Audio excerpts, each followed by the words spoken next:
When the season began, expectations were high at Michigan. But a stunning season-opening loss to Appalachian State, followed by another loss to Oregon, saw the Wolverines start the year 0-2. But slowly, things are beginning to come together behind Heisman candidate Mike Hart and a return to good health for quarterback Chad Henne. The Wolverines have won 4 in a row. Purdue opened the season 5-0 before a loss last weekend to Ohio State. Quarterback Curtis Painter and running back Corey Sheets lead the highest scoring team in the Big Ten at 39 points per game. Purdue, Michigan on homecoming weekend next from Ann Arbor.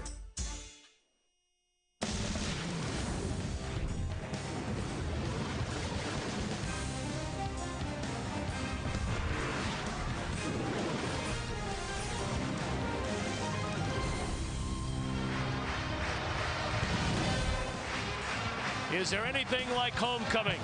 And they're celebrating homecoming weekend as the Wolverines take the field in the Big House.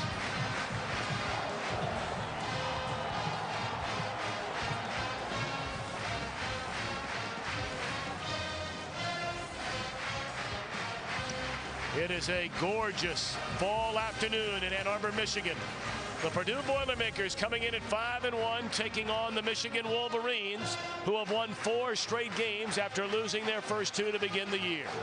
And hi again, everybody. Alongside Charles Davis, I'm Tom Brenneman. Welcome to college football on the Big Ten Network. For Michigan, Charles, things they hope are beginning to come together after those losses to Appalachian State and Oregon. They have won the 4 in a row, maybe not in the most impressive fashion, but wins nonetheless. And they've done it by riding their number 1 guy, and that's Michael Hart, their tailback. This guy has taken the ball from game 1 and has given Michigan what they've needed to win the 4 straight ball games. Last week became the all-time leading rusher at the University of Michigan, and while numbers are a big part of his legend, it's more his leadership, it's more his character, and that's why Michigan is on the roll they're on right now. Purdue was on a roll to start the year, 5-0. Then they ran into Ohio State, a defense that allows only 7 points per game last week. Purdue did not score until the final minute of the game. But what about today against the Michigan defense? Well, it all starts with their quarterback, Curtis Painter. Last week, he didn't have the time to throw the football. If he gets that today, he will be dangerous. A 64% thrower, 19 touchdowns. He does take care of the football, only 3 interceptions, and he has a bevy of wide receivers to throw the ball to. None more important than Dorian Bryant. Last week, they held him down. Only 2 catches for -4 yards, but he averages 7 catches per game and also accounts for a lot of all-purpose yardage because he's very dangerous in the kick return game. They need everything out of him. But the key to this ball game is the pressure that Michigan is going to try and get on Curtis Painter. If they can protect for him and he can deliver the ball, Purdue could have a big day. So the Wolverines trying to make it 5 in a row as Chad Henne is back at quarterback. The Boilermakers trying to win in the Big House for the first time since 1966.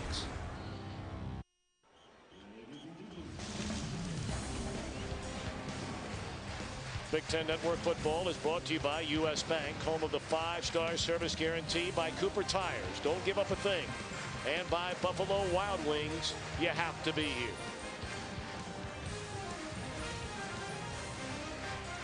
Welcome back to the Big House, Michigan Stadium on the campus of the University of Michigan. 110,000 strong on hand, the largest college football stadium in the country.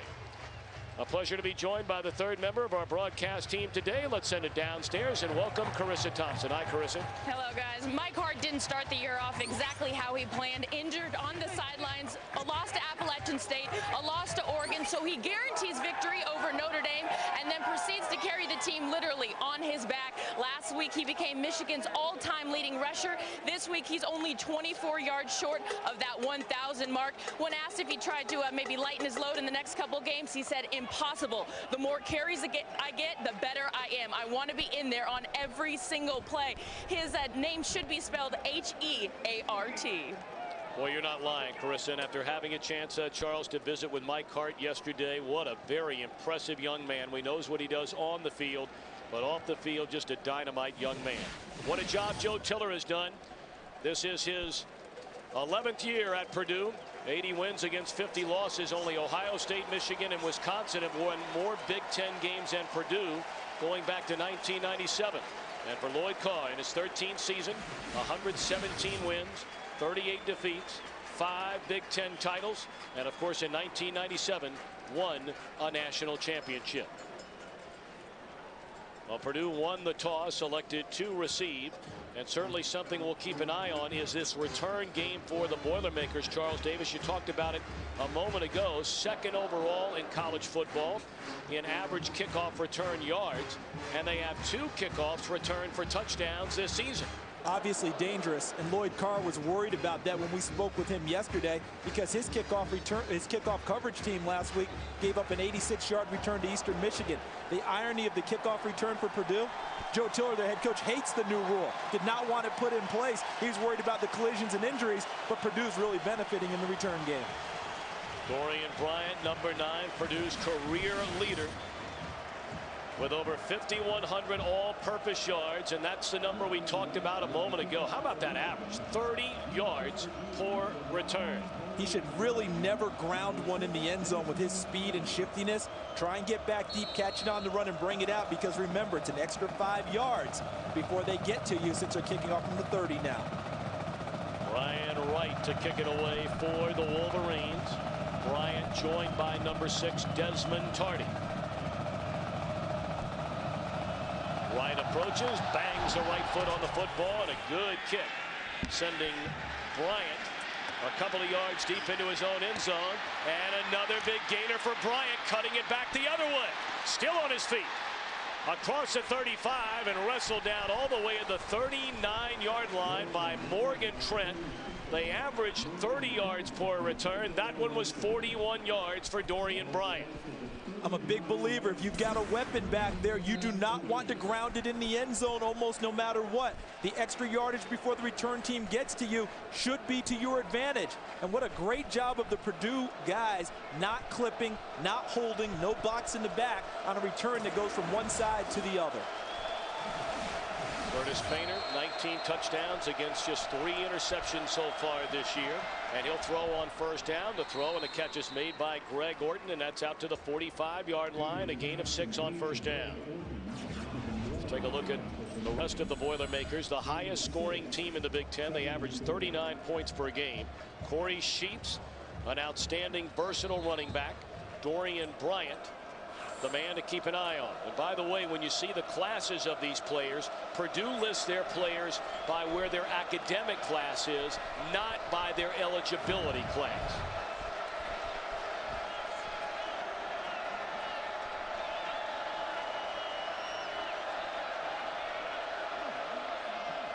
Second down and 4, and this is the backup running back to Sheets. That's Dan Dierking.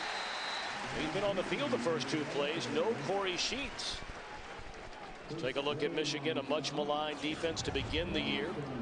Up front, Brandon Graham, number 55, leads a team with 7 sacks. That's 4th most in the country. Line backing core, Obi Aze continues to play more and more. Vrabel, of course, a captain. And in the secondary, they will be very busy today. Donovan Warren is a true freshman from Long Beach, California.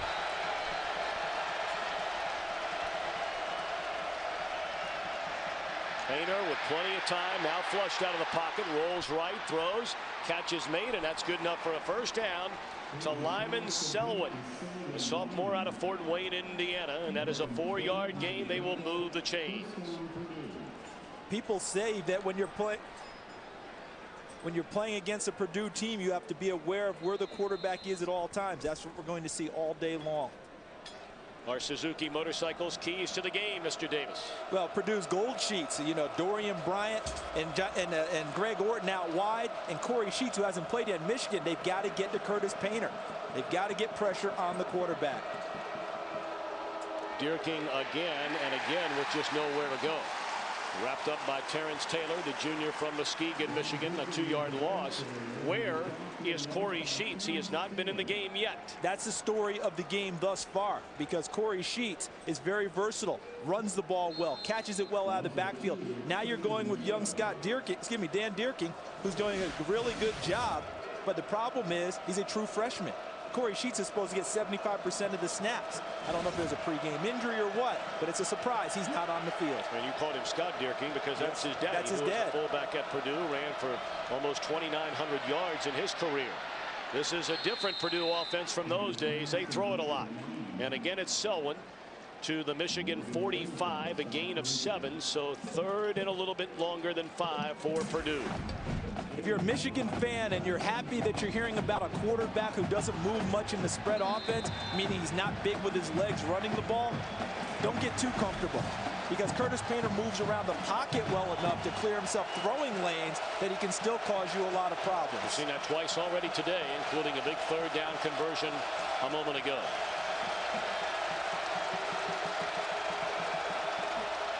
Grable coming on the blitz, and Painter is tackled at the 44-yard line.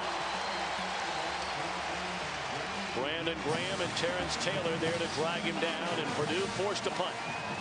That's the difference in the spread offense that Michigan's going to like, because here Painter should be able to flush this way, but that's not what his game is about. He doesn't use his legs to gain yardage, just uses it to move around in the pocket. When you take that away, he's not going to beat you getting downfield. Michigan capitalized and put him down. Jared Armstrong on the punt. Greg Matthews will let it bounce into the end zone, so Michigan will get it at the 20. So after an initial first down, the Boilermakers offense has a drive stalled. And Michigan will get the football for the first time when we return.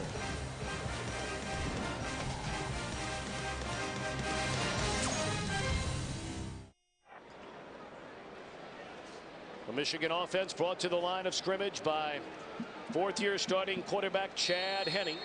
Was injured, of course, during the Oregon game. Ryan Mallett, his backup, got back-to-back starts in wins over both Notre Dame and Penn State. But Henne back in there and declared this being his team. He dumps it off to the tight end, Carson Butler. And Butler is out to the 33-yard line. That's good enough for a 13-yard gain on first down. Of course, Mike Hart is Mr. Everything for Michigan, their all-time leading rusher, coming off a 215-yard performance last week against Eastern Michigan. Very talented receiving corps led by Mario Manningham back in the lineup today. Steve Schilling moves from right tackle to right guard. Mark Ortman gets the start at right tackle. And this is Mike Hart. And nowhere to go as he is dragged to the ground, maybe getting back to the line of scrimmage. Met by Cliff Averill and then helped out by Terrell Benson. The Boilermakers on defense, guys to keep an eye on. We've already mentioned Averill. He is a senior out of Florida. Linebacking core, the converted running back having an outstanding year is Anthony Haygood. And in the secondary, a talented group. Benson transferred from Saddleback College, and we'll keep an eye on him today. Alex McGee driving Mike Hart to the ground, maybe picking up a yard. So 3rd and 9 now for Michigan. Interesting how Michigan came out and did a nice job play faking on the first snap to Mike Hart and rolling out and throwing a nice little short toss to Carson Butler for 13 yards. Then they went back to their bread and butter the last couple of carries. Nothing doing against Purdue's front, bringing it 3rd and long. Chad Henne now going into the shotgun. Purdue, the 3rd best third down defense in the conference, behind only Ohio State and Penn State. And they're coming after Henne. He steps up, delivers, and a shot is delivered on Adrian Arrington by Terrell Benson, but a penalty flag is down. This could be holding against Michigan. And we will wait on our referee today, Todd Gearlings. It is against Michigan.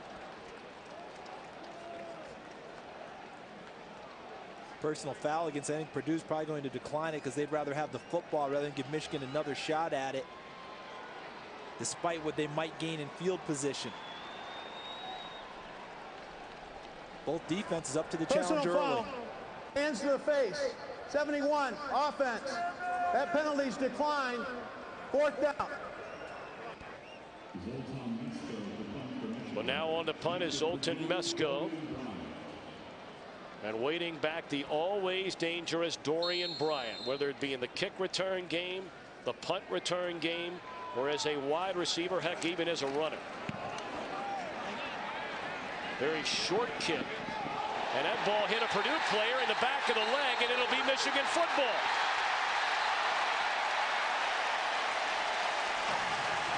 It looked like Terrell Vincent, a starting quarterback, was running down the field trying to block, and the ball hit him in the back. The best short punt Zoltan Mesko could have done. Didn't mean to do this, but because it was short, watch to the left. Right. Recovered by the kicking team. In here. First down. Watch. He's just trying to block. He has no idea the ball is there. Dorian Bryant, as the punt returner, when he sees the ball is short, he has to go up there and make sure his team knows to get away from the football. There's always a call, a one-word code word that every team uses to stay away from the football and locate it. Terrell Vincent didn't get the message. So an early break for the Wolverines. After having just punted a moment ago, Chad Henne, Mike Hart and company back on the field, beginning this drive at the 32. And a quick pass made to Mario Manningham. And he steps out of bounds at a 24-yard line, a gain of close to 10. Do you get the sense early, Tom, that Mike DeBoer, the offensive coordinator, feels that Chad Henne's knee is nearly 100%? The reason I say that, he's trying to get him integrated into the game fully. It's not going to just be a run, Mike Hart all the time. Get Chad Henne some nice throws, especially on first down when they're loaded up against the run. Give him better passing lanes. We're going to throw on second down and 2, and looking for Manningham in the end zone. Touchdown, Michigan.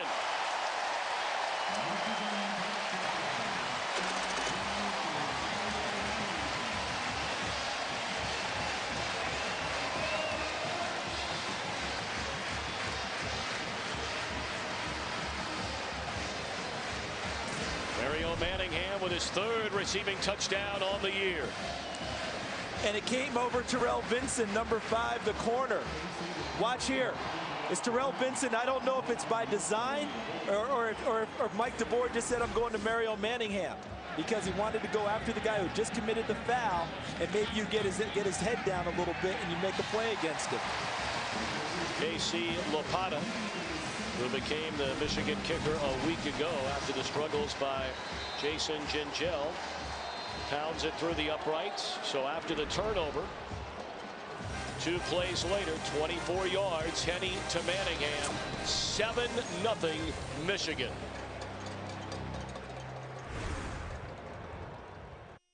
Fox. You're watching the Big Ten Network. Welcome back to Ann Arbor, Michigan, on homecoming weekend, and certainly a dangerous foe for the Wolverines on a homecoming weekend. Take a look at our Holiday Inn Express Michigan scoring drive after the Purdue fumble, if you will, on the punt, having stopped Michigan on the prior drive. A 24-yard touchdown pass from Henne to Manningham. I really like what Michigan did on offense. Terrell Vincent was the guy the ball hit. Yep. And they came right back after him. You go after a guy who just committed a foul or made a bad play just to find out where his head is. And it worked out well for Michigan. Manningham beating him for the touchdown. And on that kickoff, Purdue will have great field position because it was punched out of bounds. Well, how about the kick itself? Brian Wright, who is a soccer-style kicker, struck that ball head on, trying to just get a lot of loft underneath it, preventing a return. And it turns out to be a better return than Purdue averages on the year. Free kick out of bounds. Kicking team. Ball's placed at the 35. First down, Purdue. Sometimes you just try and do too much. Yep. You know, sometimes it's just like, all right, this is what the kid does. This is what he does well. Let's not outguess ourselves. I know they're worried about Dorian Bryant. They know they're worried. You know, after a while, go to your strengths and just coach that up as best you can. And again, it is Dan Dierking in the backfield for the Boilermakers, and not their outstanding junior running back Corey Sheets. Sheets has not been on the field yet. We did see him on the Purdue sideline. And there was early movement, and a good thing for Michigan, because Greg Orton was on his way to the end zone.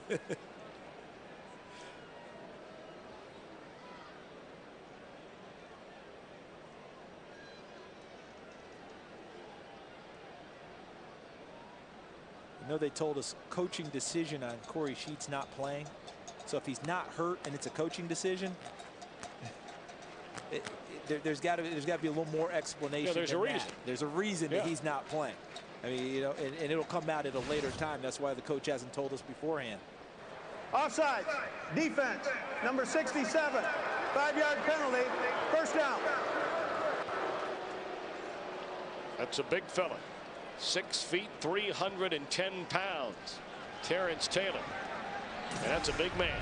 And when it gets right there in the middle, when it gets going in one direction at what'd you say, 310? Yeah. You're not recalling it. All right? You know, once it starts moving, that's that big rock rolling downhill. So 1st and 5, and out of the shotgun, it's Painter. They pick up the blitz. And the catch made by Bryant. He picks up 3. It'll bring up 2nd down and 2 for Purdue. A nice open field tackle made there by Chris Graham, the senior from Indianapolis. That was well played, because watch over here. All right, that's Crable, number 2, rushing. But watch Graham, who's behind him, 37. See how he gets underneath the block of number 61, Zach Jones, in space, gets underneath it and spills the wide receiver on the screen. Well, Corey Sheets is on the field for the first time today. Number 24, the lone setback. As Painter again operates out of the shotgun, he'll hand it to Sheets, and he's very close to a first down. Let's send it back to Chicago and check in with Dave Refson. David. Guys, Michigan off to the early lead in your game. Ohio State early over Kent State. Todd Beckman, 14 yards to Brian Hartline, his 4th TD of the year. 7-0 Buckeyes, and they're driving again, Tom. Of course, Ohio State, that great defensive performance last week. Our yield guard VT triple defensive player of the week, the true freshman, Chimdi Chikwa of the Buckeyes. The pass play a moment ago, good enough for a first down. So a first down carry here for Corey Sheets, and he picks up maybe a yard. What a game Chekwa had last week, huh? I think he came into the game with like 10 tackles on the season and had 11 last week. I mean, it was just phenomenal. A couple of other games along the Big Ten Network and the channels depending on where you are watching. Kent State and Ohio State on DirecTV, the Dish Network, and AT&T Uverse. Likewise for Minnesota and Northwestern. They are underway in Evanston. 2nd down and 9. Painter in trouble. Evades one tackler, but not another. Initially hit by Brandon Graham and then caught from behind by Sean Crable. The pressure Ohio State used to get to Purdue last week was 4-man pressure. Watch that guy right there, Sean Crable, number 2. He's there, usually a rush end or an outside linebacker. He caused a blocking problem up front, and the initial pressure came from number 55, Brandon Graham, before Crable used his speed to get outside and haul him down. Again, 4-man pressure, similar to what Ohio State used last week.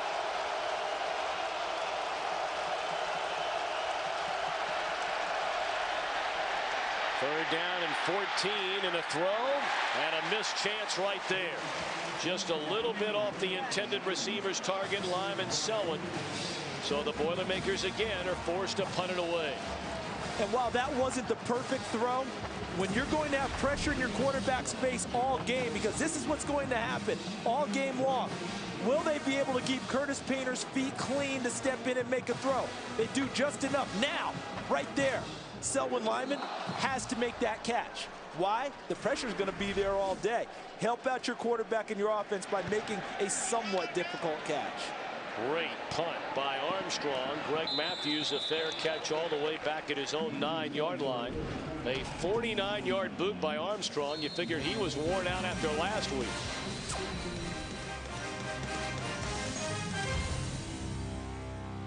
Murray. Rob.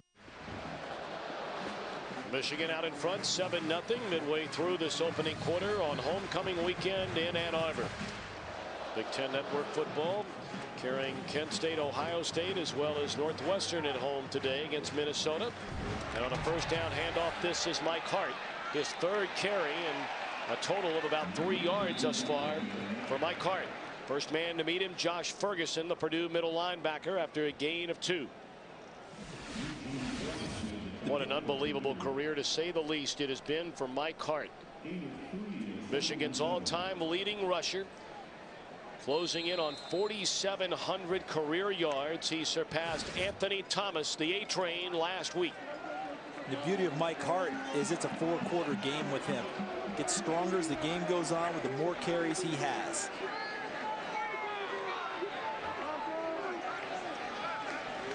2nd and 7, and Henny in trouble. There goes the football, and a scramble at the bottom of the pile. Who got it? They're saying the Boilermakers have recovered the ball. Stripped by Averill. Stripped by Keon Brown, I beg your pardon. It looked like Averill covered it up. Bookend defensive ends coming at the quarterback. Keon Brown, known for his speed, is really a surprise starter this year for Purdue. Worked his way into contention at that position. He's coming from this side. Watch him get to the backside and knocks the ball free from Henny, and then Cliff Averill, number 32, on the spot. And Purdue in business at the 5-yard line of Michigan. Boy, you're not lying about that. 1st and goal at the Michigan 5, and Corey Sheets is back in the backfield for the Boilermakers. Bryant's in the slot right here. Play fake to Sheets. Painter to the end zone. Touchdown, Boilermakers.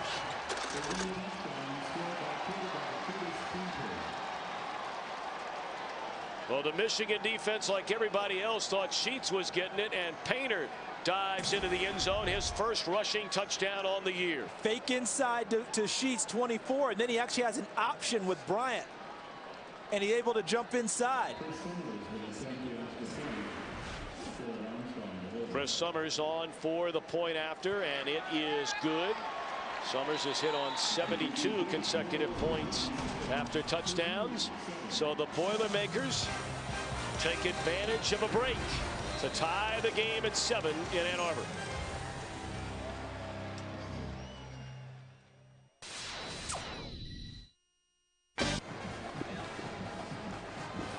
So both teams have taken advantage of an early break in this opening quarter, Charles Davis, and turned the breaks into touchdowns.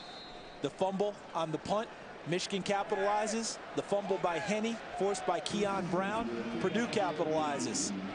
They always say football is a game of mistakes. What's the old expression? Football is not a game of perfect. Randy Walker, the former coach of Northwestern, used that line often. Brandon Miner from his own 8-yard line.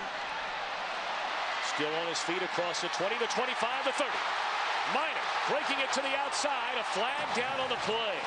He brings it all the way out to the Purdue 48-yard line, but is this one coming back? Ordinarily on a kick situation, when you see a flag, it usually means that someone's held or blocked in the back. Oftentimes when you reverse field a couple of times, as Brandon Miner did.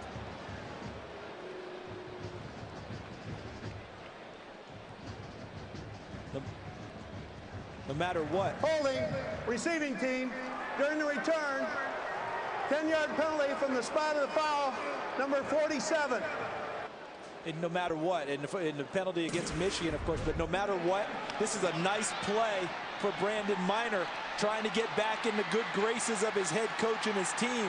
Did not play last week, another one of those coaching decisions where he was sat down, but Lloyd Carr did say this young man needs to start living up to his potential. He needs to start playing up to his ability. That'll help him. So the infraction occurred all the way back at the Michigan 42. They back him up 10 yards from there, so this drive starts at the Michigan 32. Still good field position. Yep. You know, even after all that's said and done, that's the type of field position a special teams coach would tell you he would like to have to start any type of a drive.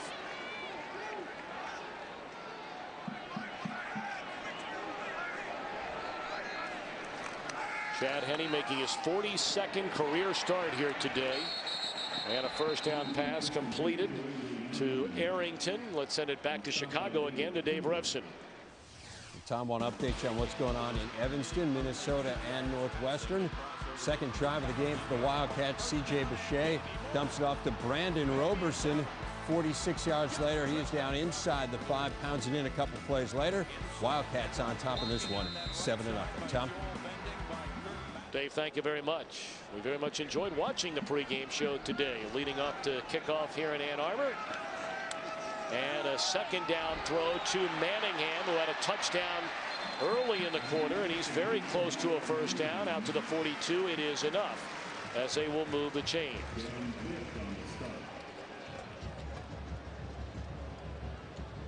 Manningham, a first-team All-Big Ten performer a season ago, a third-team All-American.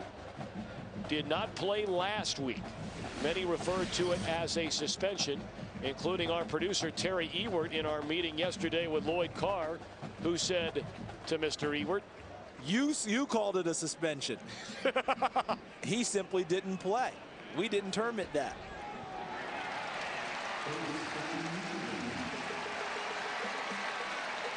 And of course, we had to use our producer by name to repeat that story as we did last night, because I think all of us got a chuckle at it when all was said. You know, the funny part was he dove on the grenade for us because one of us had to ask the question. He did. And he did. He didn't realize the pin had been pulled out already.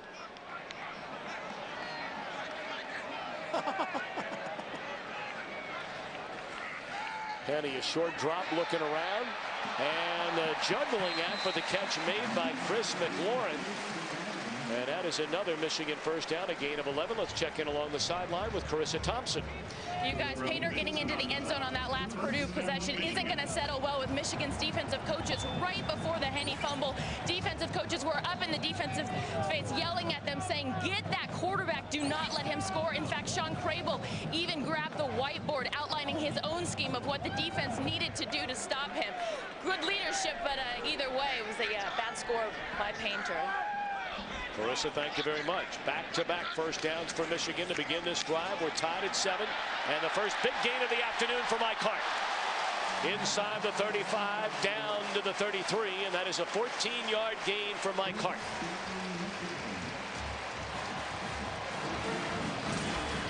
He's just amazing. They always talk about running backs using their eyes and their vision. Watch how Mike Hart sees openings others may not see right initially and finds his way downfield through all the levels into the third level, the secondary, for his first big gain of the afternoon. Moves like that, he reminds you of a fellow who wore number 20 not too far down the road. Oh, yeah. Some guy in Detroit. And here's Hart. He spins out of one tackle and is inside the 25, down to the 23. Another first down for Mike Hart. The nation's leading rusher, second leading rushing average per game at 163 yards. And a nice job by his offensive line, zone blocking scheme, and they ran it to the right side of the line, the side of the line that's been a little bit unsettled. This time Stephen Schilling, 52 at guard. Mark Wortman, 71 at right tackle. Justin Bourne, the center, 65. And Adam Krause, the left guard, coming over also to help clean things up. The left side has been settled. The right side has not. But the right side blocking very well on that play. Hart 27 yards today. He has eclipsed the 1,000-yard mark for the season. And we're only one quarter into the 7th game of the season. Of course, if you include today, 6 regular season games remain for Michigan.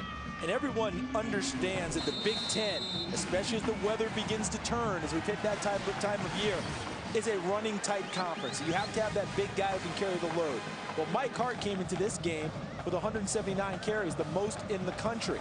Number 2, P.J. Hill at Wisconsin, 19 carries behind him. That exemplifies what the Big Ten wants to do on offense. Hart, who just became the 5th leading rusher in the history of the Big Ten with the last carry. Gets the football again and is down to the 17-yard line. Zone blocking, look to the left. That means all they're doing is stepping to the side that the play is supposed to go, finding a hat that's in the hole and trying to move it to one side or the other and let the running back find the opening or the crease. There's number 77, Jake Long, maybe the best offensive lineman in the country. Joe Thomas from Wisconsin, a high draft choice. This guy last year was voted best offensive lineman in the Big Ten. Yep. Of course, Long, a tri-captain, 2nd year in a row he's been a Michigan captain. Into the end zone and batted down, and that ball could have been intercepted rather than just knocking it down. Dan Bick, the senior out of Louisville, Kentucky, it looked like had a play on that ball.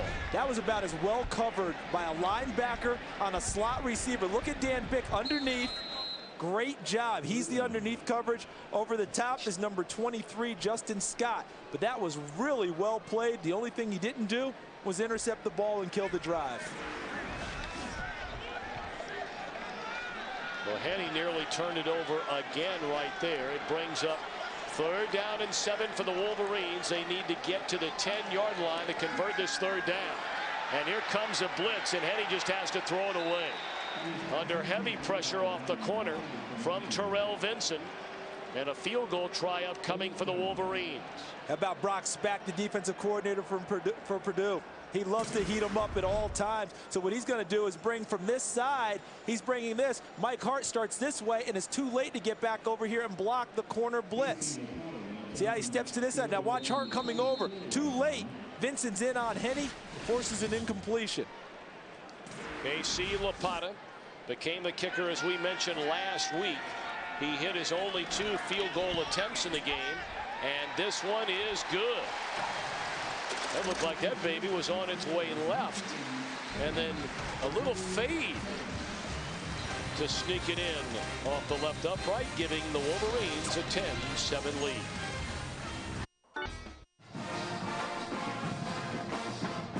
Michigan in front, 10-7. Just under 3 minutes to play in the opening quarter from Michigan Stadium in Ann Arbor. Nicknamed the Big House by the legendary college football voice for many, many years, Keith Jackson. A Holiday Inn Express scoring drive, impressive. 10 plays, 51 yards. Lapata, 3 of 3 since taking over for Gingell as the Michigan place kicker. That's huge for the confidence of the team, not just the guy kicking the football, because Gingell had missed 6 of his last 7 drive killers. Let's see what they do here. Look at it. Kick it away this time, and again it's Dorian Bryant from his own 3-yard line, and he bounces it to the outside. Pretty good coverage right there by Michigan. Excellent coverage. Let's take a look at our principal edge of the game, Dr. Davis. Well, in this ball game, Purdue's only given up 7 sacks. So they've got to keep Curtis Painter's feet uncovered so he can step into throws. 3 of those sacks came last week against Ohio State. But Michigan's defense, 23 quarterback sacks on the season, 18 in their 4 wins this year. Yeah, they had 9 in one game against Notre Dame. Yeah, unfortunately, I think Jimmy Clausen just went down again. Yeah. I mean, it's that type of a day.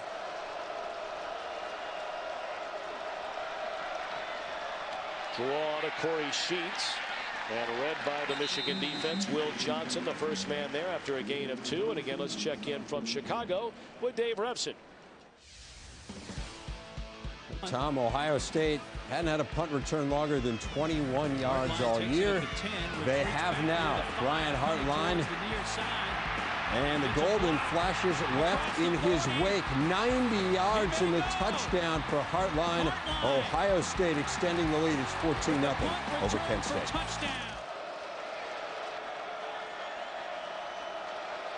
Second down and 8 for Purdue, trailing 10-7. Another delayed handoff to Sheets, and this is good enough for a first down, and the ball is loose again. Is it another turnover for the Boilermakers? It is. After a big gain, Sheets loses the football at his own 37-yard line.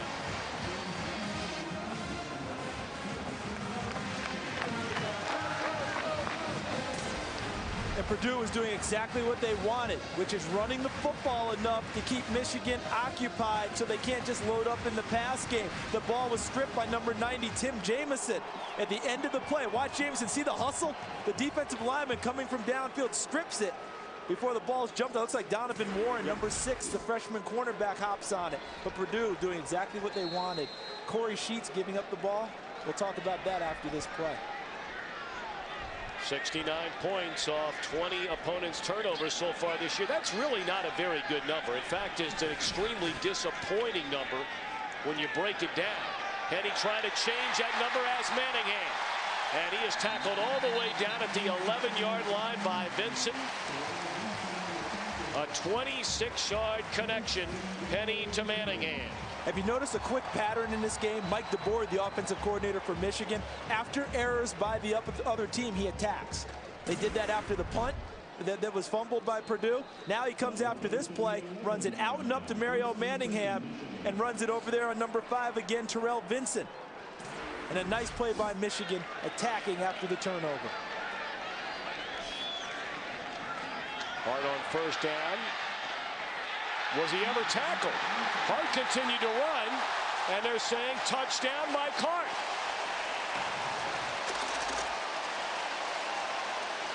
An 11-yard rushing touchdown for the senior out of Syracuse, New York.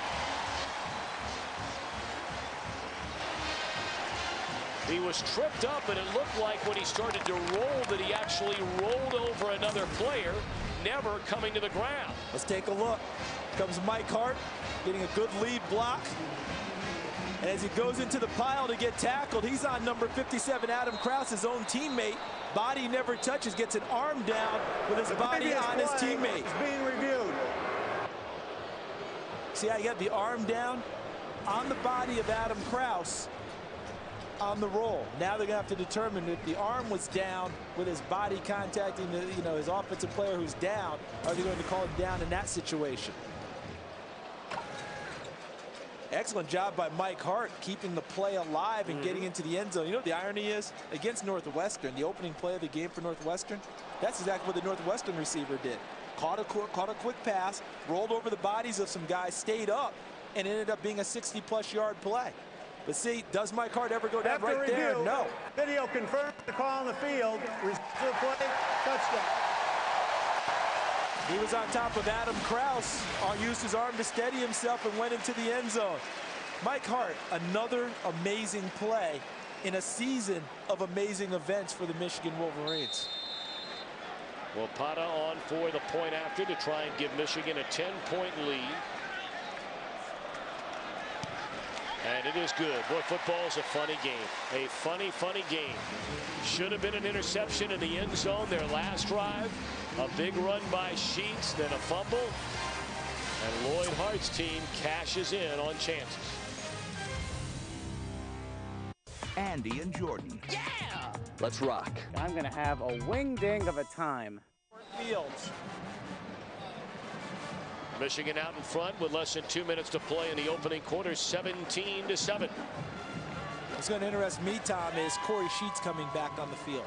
And there didn't finish the point I was going to make before. He doesn't start. He's not ordinarily a starter. And the coach, it was a coaching decision about why not. Well, sometimes mentally, you might not be with it now because he was probably late to a meeting or something. Now he's got to go out and atone for that as we look at the U.S. Bank Big Ten standings. Michigan still tied for first, undefeated. Purdue, after the loss last week to Ohio State, 1-1. But many teams in the hunt to win this conference championship. I think we're going to see, some weeding out, if you will, take place, essentially the way the schedule lays out here over the next number of weeks. Another big return and another turnover, is it for Purdue? I think the Boilermakers got it back. And they are fortunate right now. They've got to find a way to settle themselves down and secure the football. Look at Bryant. Nice return before he's hit twice. Number 27 on the play for Michigan. Brandon Harrison was the guy who delivered the blow that knocked the ball free. He was napped up first by number 3, Stevie Brown. So they combine, the ball comes free, and it looks like Bryant, number 9, actually got into the fray and got the ball back. Well, you talked about Sheets. He is not on the field. Dan Dierking is back in there alongside Dorian Bryant. Throw and the catch. A gain of close to 10 by Lyman Selwyn, sophomore out of Fort Wayne, who was a true freshman last year, caught 33 passes, including 3 touchdowns. The key to that play is a term I tend to use a lot. Keep the feet of the quarterback clean, meaning that pocket that you form around him so he can step in and fully make his throw. Curtis Painter had the space on that play to step into the throw and deliver to Selwyn Lyman. Well, they called it a gain of 9. Second down, quick throw, and that is Jake Standiford, the 5th-year senior out of Monrovia, Indiana. Of course, his brother John, one of the all-time greats, not only at Purdue, but the 2nd leading receiver in the history of the Big Ten. And he's the guy right now that Dorian Bryant, Jake Standiford's teammate, is chasing. And I fully expect by the end of the year, barring injury, will pass him on those roles and become the number 2 receiver in Big Ten history. And that would, of course, be second to Taylor Stubblefield, the all-time. Not catching him. No, nobody's catching him. No, too many numbers. Play fake one way. And then the throw, and the catch is made by Dorian Bryant down to the Michigan 42-yard line, a gain of 7. This becomes a very important drive for Purdue, as you mentioned, to try to get their feet back under them a little bit. They fell behind 14-0 last week against Ohio State and just never recovered. And 3 straight pass plays called on this drive by Bill Legg, the offensive coordinator. And know what he's done? He's put Curtis Painter in different positions each time so that Michigan can't say, okay, this is where he will be every time he throws the football. Well, that will be the final play of the opening quarter. The two teams combining for 24 points in the initial stanza. So the end of the opening quarter, Michigan 17, Purdue 7. We're back to Michigan Stadium on the Big Ten Network after these messages.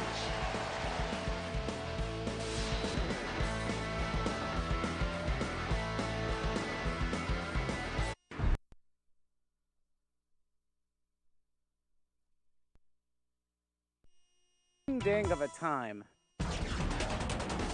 You're watching the Big Ten Network.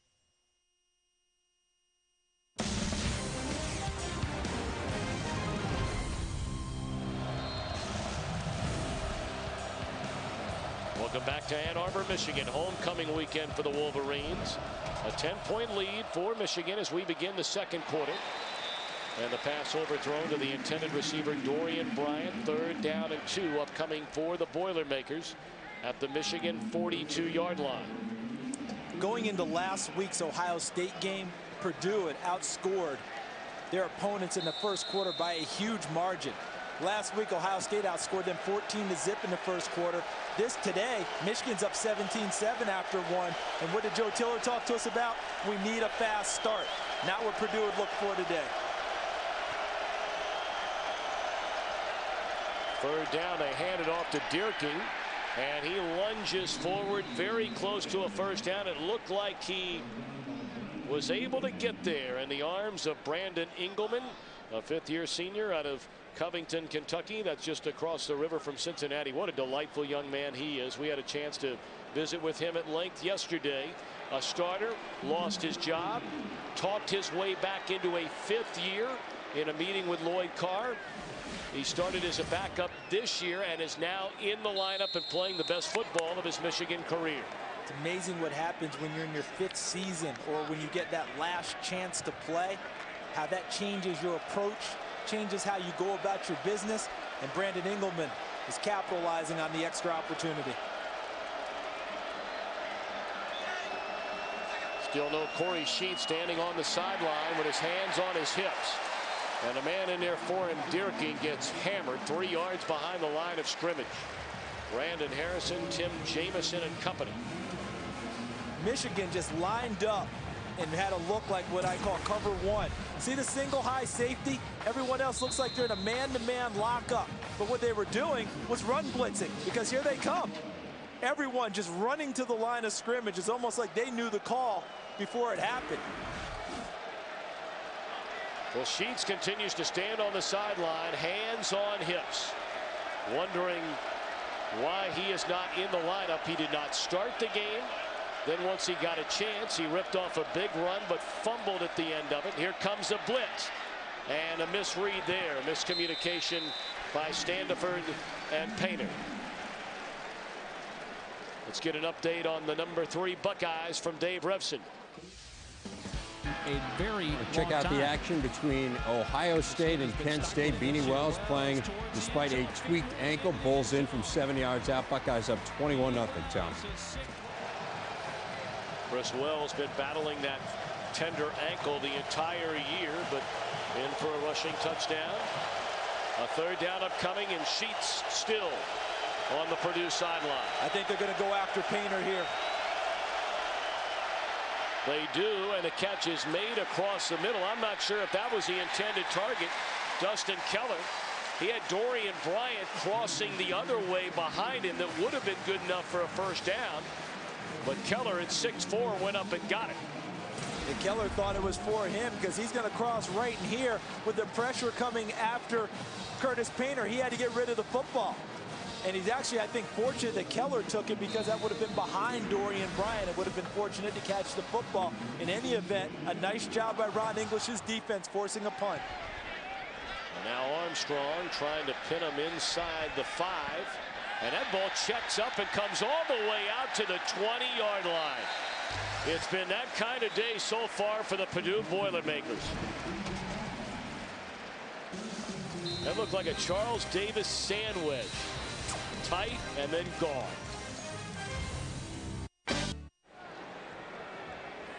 The Wolverines getting the football for the first time in the second quarter with a 10-point lead.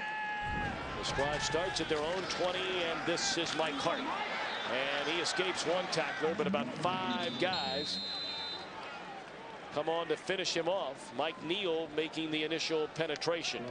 Well, Big Ten fans, next Saturday at 11 Eastern. The action continues on the Big Ten Network. It begins with a Suzuki pregame show. Then Northern Illinois will take on the Wisconsin Badgers from Camp Randall. Others will see North Dakota State and Minnesota. Coverage wraps up with a postgame show followed by the finale. North Dakota State won to Minnesota last year and only lost by 1, 10-9. So you know they're going to go battle the Gophers again. Mike Hart again, and this time out to the 25-yard line. So 3rd down and 5 upcoming for Michigan after the 7-yard pickup. Miscues early on today for Purdue. A punt hit Vincent in the back, was recovered by Michigan, turned into a touchdown. And then after a big gain, good enough for a first down by Corey Sheets, he fumbled, which led to a touchdown. And then nearly another turnover on a kickoff return by Dorian Bryant. That doesn't even include the punt that checked up around the hit the 5-yard line. Purdue had 3 guys around it, bounced over their heads, came out to almost the 20-yard line, which helped Michigan's field position. 3rd and 5, Henny across the middle. And making the catch out, good enough for a first down to the 35, is Adrian Arrington, the junior from Cedar Rapids, Iowa, who had a big game last week, 6 catches for 102 yards. Things really are going well for Michigan now. The only thing they've had go wrong was Chad Henne with the fumble on the 5-yard line that Purdue turned into points. But even on that play, Adrian Arrington, you see number 85 Carson Butler almost into the same spot. I don't think the routes are run quite like they were drawn up in the playbook, but it turned out well for Michigan anyway. Henny sharp early on today, hitting on 7 of 10 for 99 yards. He does have a fumble when he turned it over, leading to a Purdue touchdown, and that one batted down on the line of scrimmage by Cliff Averill.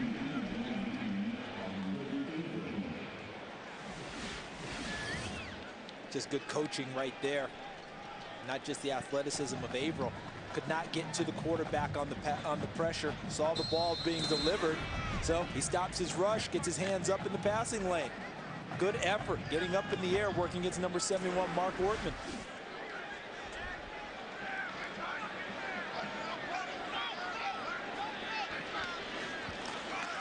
Second down at 10, carry for Hart, and he picks up close to 3, so another 3rd down. This one will be 3rd and 7 for the Michigan offense.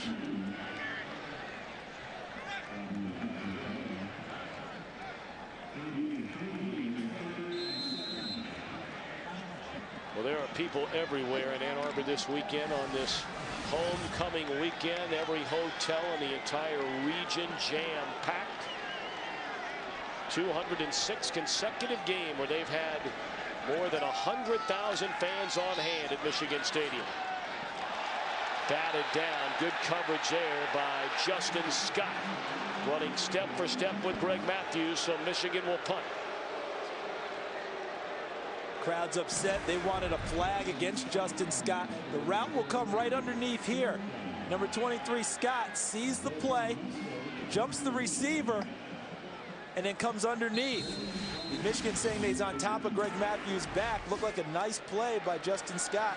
And in any event, Purdue did a terrific job making Chad Henne throw it short when they needed many more yards to get the first down.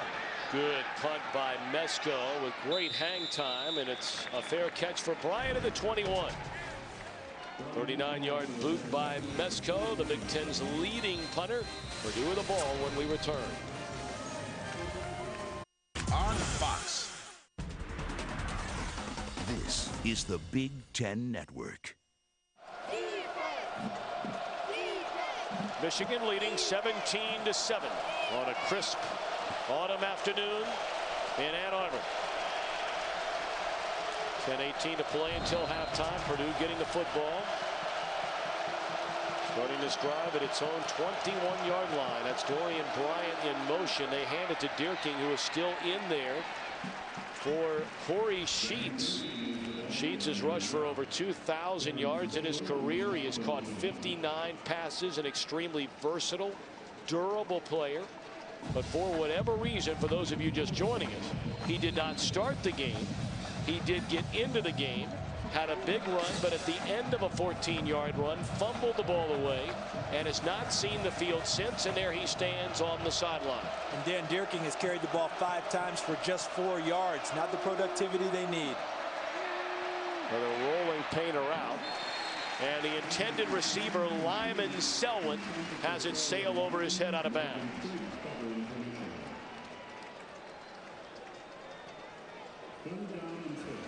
This time they moved the quarterback Painter out of the pocket. Unfortunately, they moved him to Brandon Graham's side, number 55, who has 7 sacks on the season coming into the ballgame. Purdue 2 of 5 on third down conversions thus far.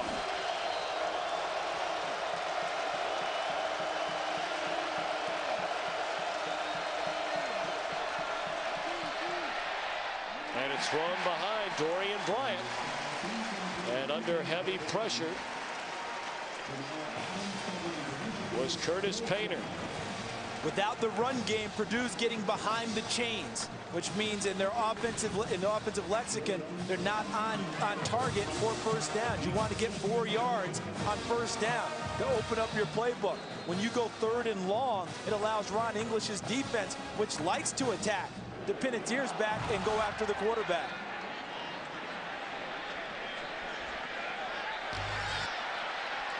Greg Matthews brings it out across the 30. And then he is chopped down out at the 36-yard line by Royce Adams. So the Wolverines with good field position, and I beg your pardon that young man's name, I continue to say backwards, and I am sorry to him. Selwyn Lyman wearing number 1 for Purdue. Our Liberty Mutual alumni spotlight on this homecoming weekend. They bring back not only the alumni band, the alumni students, but the alumni cheerleaders. Class of 1949. Wow. I believe they've got 85 alumni cheerleaders back for this ball game. Mario Manningham on the reverse carries for close to 10 yards, and now jawing with Terrell Vincent along the sideline. Michigan wanting to go running around a little misdirection, because if you fake it to Mike Hart, you know he's going to attract the crowd. So they fake it inside, puts up a nice block on the corner from number 16, Adrian Arrington, who does an excellent job blocking for his compadre, whether it's in the reverse game or in the screen game out wide. Good to have Mario Manningham back because of the extra threat he provides, not just catching the football, but running it, as we just saw on that play. 47 yards on the season thus far. A late substitution rushing into the game is Stanford Kegler, and Jason Werner rushing to the Purdue sideline. First down and 10 after the Manningham carry. Hart crosses midfield to the 48-yard line. That'll be a gain of 5 for Mike Hart, tripped up by Anthony Haygood.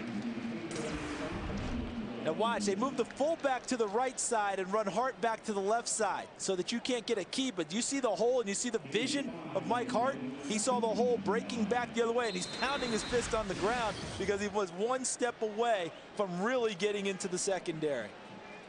58 rushing yards today, and we mentioned earlier Hart, now the 5th most yards rushing in Big Ten Conference history, and by far the all-time leader is Ron Dane of Wisconsin. Hart again will be almost 4 yards shy of a first down. When you go back and look up some of the numbers, as you and I were doing yesterday with Ron Dane, and to think that Archie Griffin is over 2,500 career yards less than Dane as the number 2 rusher. Of course, the only player ever to win back-to-back Heisman Trophy awards, but Dane over 7,000 career rushing yards. Now, Coach Barry Alvarez always thought the ball wasn't very heavy, so he kept handing it to the guy. 40, 50 times a game meant nothing to him, and Ron Dane always produced. catch made for a first down to the 35-yard line. Again to Greg Matthews. It's a gain of 12. And he has quickly become Mr. Dependable on the offensive side of the football for Michigan. Had a terrific spring to set himself up for this year. Looked like he was going to be the #3 receiver, and still is, but he's starting to get production like he's a #2 or a #1, where Chad Henne is confident enough in him to look for him on the initial read in a pass pattern.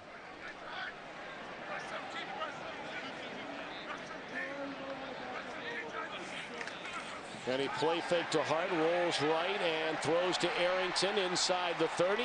Dances along the sideline, steps out of bounds after a first down to the 23-yard line. The play fake to Mike Hart once again sets everything up because of the excellent run threat he provides.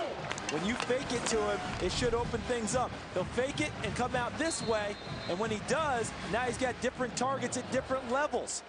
He had Manningham running deep. He had Arrington at the second level short, with Carson Butler, the tight end, being the third guy trying to get into the flat, giving Chad Henne 3 options to throw on that play. Henne 9 of 14 for 123 yards and a touchdown so far.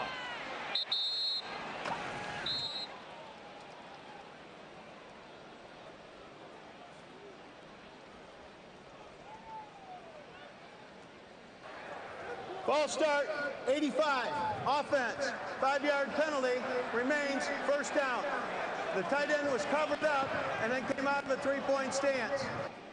So that means that goes on the wide receiver then, because when he says covered up, the wide receiver has to be a yard off the line of scrimmage on the tight end side.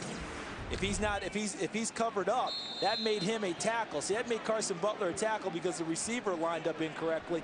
Otherwise, he's allowed to pick his hand up, get the call, and go back down because he's an eligible receiver. Looked like it was Mario Manningham on that side who just did not line up correctly. Well, rather than 1st and 10, it's 1st and 15 at the Purdue 27-yard line. And a handoff to Hart.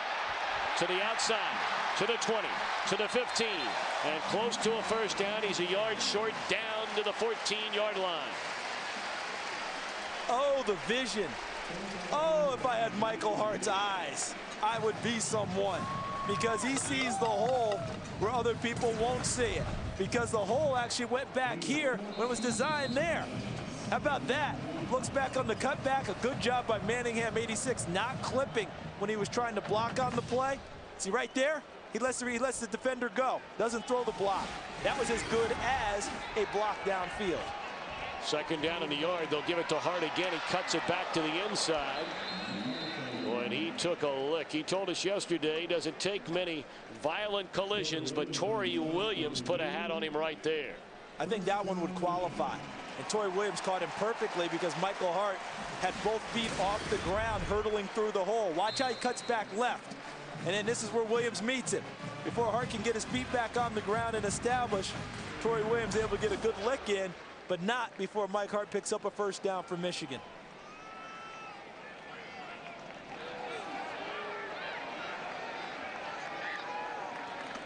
Hart will get it again. They just keep handing it to this young man, and he may not be all that tall.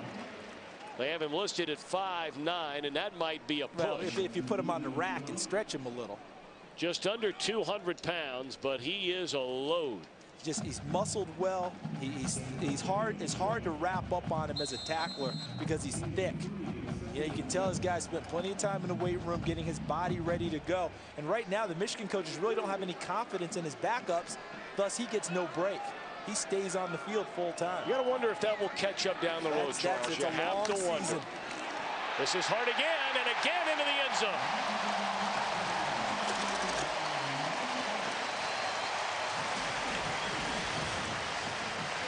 Second rushing touchdown today for Hart. He has 12 of those to lead the conference this season. And it's over to the left side. That means Adam Krause, 57, Jake Long, the All-American, number 77, Justin Bourne, 65, the center. When we talked with the Purdue coaches, what were they most concerned about? The outside zone running play to the left side. That's exactly the call that Mike Hart just scored on. Point after is good, and that makes it 24-7 Michigan. So again, Mike Hart, a busy man today. 17 carries, 87 yards, and 2 touchdowns.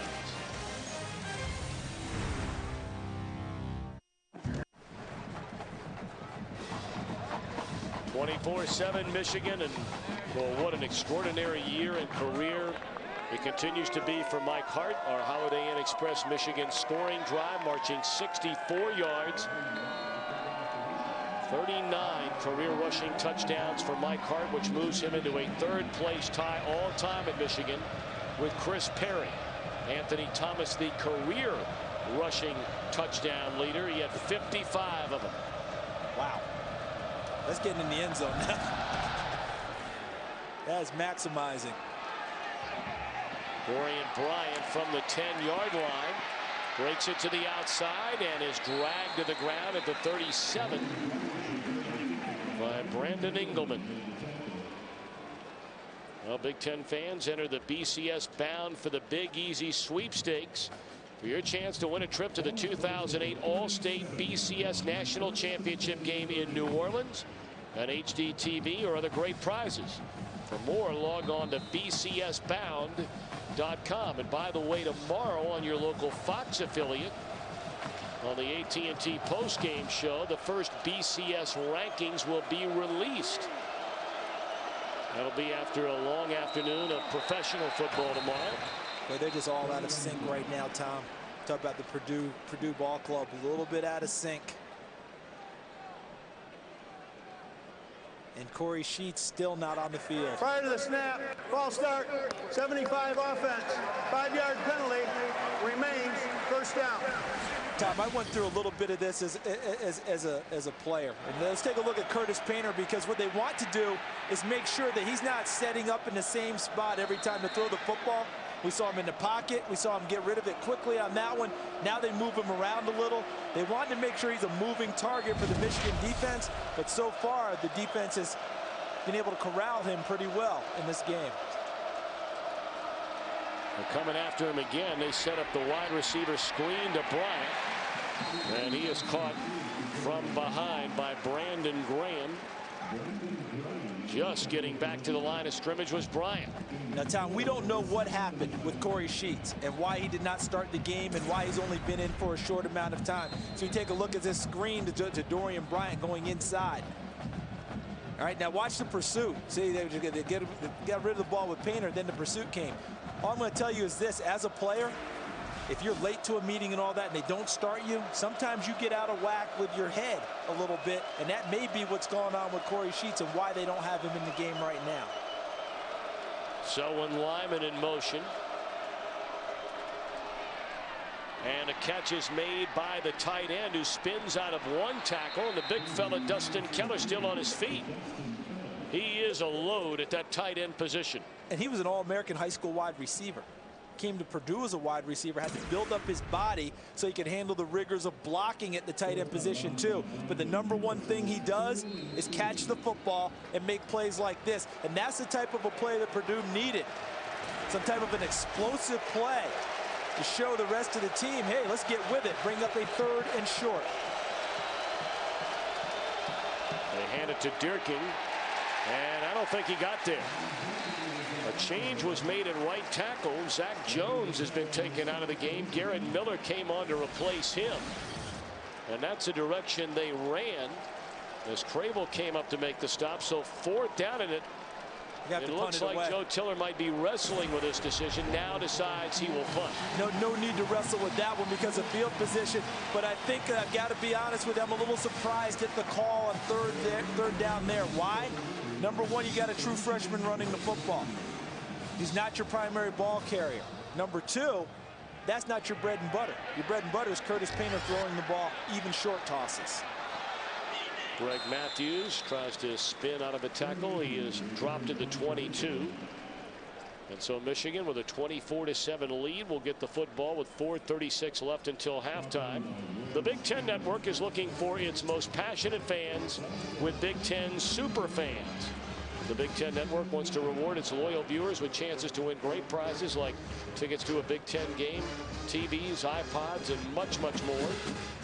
Register now at BigTenNetwork.com. I don't think it'll take much to find those passionate fans. No. They are out there and just waiting to be discovered. Well, they're going to stay on the ground with Mike Hart. And he's out to the 25-yard line. A gain of 3. 2nd and 7 upcoming. Hart already here in the opening half with 18 carries for 90 yards. See, to me, this is a clear indication about what the coaching staff thinks about his backups. Brandon Minor, Carlos Brown. I know they don't want to turn the ball over here, but Mike Hart has 18 carries already. You're up 24-7. Might be a good time to get him a little bit of a break, but they don't have the confidence in the backups in order to put them on the field in this position. So Mike Hart continues to accumulate the carries. And he'll get it yet again. And continues to run extraordinarily well. Late flag comes in after the gain out to the 35-yard line. Some pushing and shoving even away from that flag by Vincent and Manningham, who have been jawing back and forth at one another all day long, and this run will be brought back on the holding. Good thing is it should be from the spot of the hold, so it should not negate the entire run by Hart. Holding 65. Offense 10 yards from the spot of the foul. Remains 2nd down. Or repeat 2nd down. So that's Justin Bourne, the center.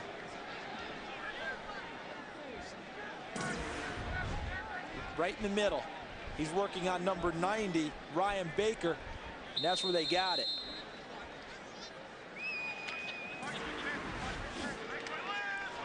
Justin Bourne can play guard, can play center, as can Adam Krause. They actually switched positions in the Northwestern game. Both of them been battling hand injuries, so they're still out on the field. Penny with good protection, a lot of time, and drops it off to Hart out of the backfield. He's out to the 25, so 3rd down upcoming, and this becomes an extremely important 3rd down for the Purdue defense. Obviously, the #1 goal is to create a turnover, but failing that, get off the field, make Michigan punt, and now you've had a change a little bit in field position. Michigan just 2 of 5 on 3rd downs in this ball game. And you get the ball back with roughly 2.5 minutes to go in the half and all 3 timeouts remaining. If you can stop Michigan here, something they have not done pretty much all day long. And a throw, and they can't stop him again. Adrian Arrington out to the 37-yard line. 1st down, Michigan. Dan Bick was charging hard, but he got drilled on his way to the quarterback. Yeah, and watch who drills it. Number 20, Mike Hart, with a terrific block, which allows Chad Henne to step up and deliver. A wonderful job by Mike Hart in pass protection. He runs it, he catches it, he keeps his quarterback clean. What more do you want from a running back? Now the clock down to 2:40. Michigan with all 3 of its timeouts remaining, and they'll stay on the ground with Hart, who stays on his feet out to the 46-yard line, tackled by Dan Bick. Let's send it downstairs and check in once again with Carissa Thompson. If there's such a thing as a curse of the big house, well, the Purdue Boilermakers believe in it. It's been 41 years since they've won here in the big house. When Coach Tiller was asked about it, he said, I don't know, maybe there's ghosts up there. He recalled the time in 1999, Drew Brees' junior year. He said, we didn't have 1 drop pass at all during warmups. We came out 6 drop passes, and we're seeing the effects of the miscues again here today. Well, you're not lying, Carissa. Thank you very much. They handed off to Hart. A little interested in the play calling here at this point now, down under 2 minutes. Back-to-back runs. 1st down, and now Hart comes limping off the field. That is not a good sign. Oh, man. That's the last thing in the world you want to see. Let's just hope that might be a cramp. Look, that's what we'll hope for. Take a look, running their bread and butter, the outside zone play as he plants. Gets all tangled up. And you see a lot of people get down on the back of his legs.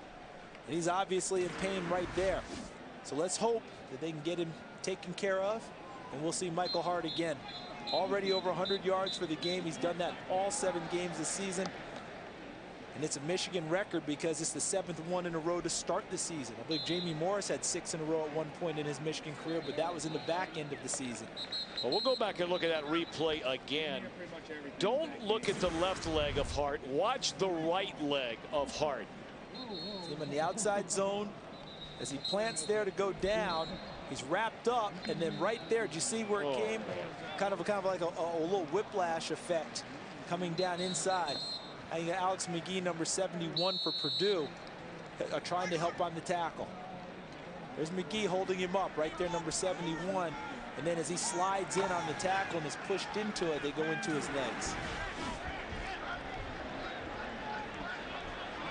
Well, Brandon Miner, number 4, is on to replace Mike Hart. And they hand it off again on a 3rd down and 3 from midfield with under a minute 40 to play until halftime. Very curious play calling there by Michigan with all 3 timeouts remaining. Why not try and put some more points on the board? The only thing I can think of there is they feel so good about what their defense has done in the first half. And Lloyd Carr says, I'm up 24-7. I don't want any type of a turnover. I'd rather punt it away at this stage. Hey, he just threw a 20-yard completion on 3rd down and 12. I know. I'm just trying to go with what would give him the reason to do that. Trying to get Miner on the 3rd and 3 play. They don't get it. Hey, I punt the thing away and I'm in good shape. I'm still up 24-7, no turnover. Well, a minute 37 left until halftime. Purdue spends its first timeout. Well, they are the Big Ten's greatest games. Every week, relive the moments and define the conference's rich history. The Big Ten's greatest games, Tuesday night, 6 Eastern, 5 Central, only on the Big Ten Network. Glenn Mason now works with us here on the Big Ten Network. I know he has one of those greatest games when Minnesota went and beat number 2 Penn State at Penn State. That one shanked by Mezco.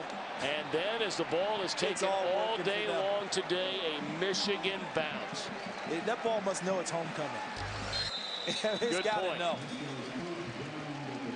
Turned into a 43-yard punt on a ball that was no longer in the air than probably about 18 yards. Lucky it's not duck hunting season there on that one.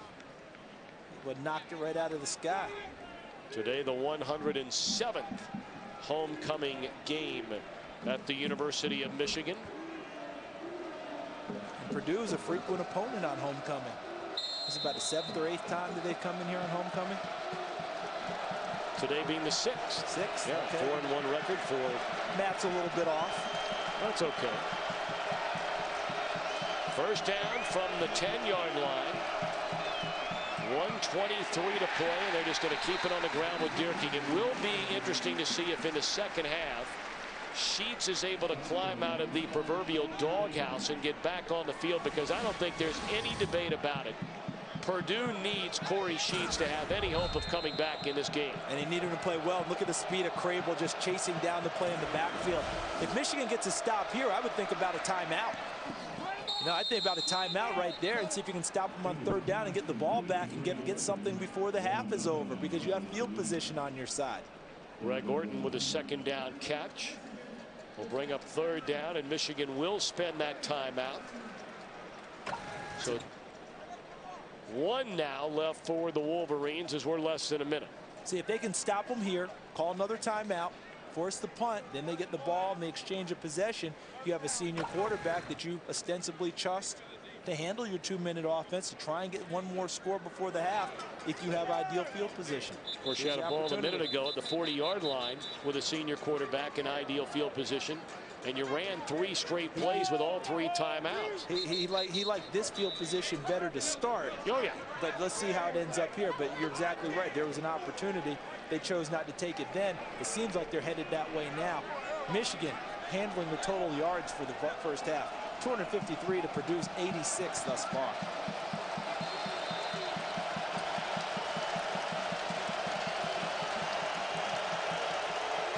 Frank Halliburton, the lone setback in to protect Painter, who has great protection, and it's batted into the air and intercepted by Harrison. And he is tackled to the 21-yard line. A throw into traffic by Painter. The ball batted into the air, and Brandon Harrison, the junior out of Dayton, Ohio, gets his first interception of the season.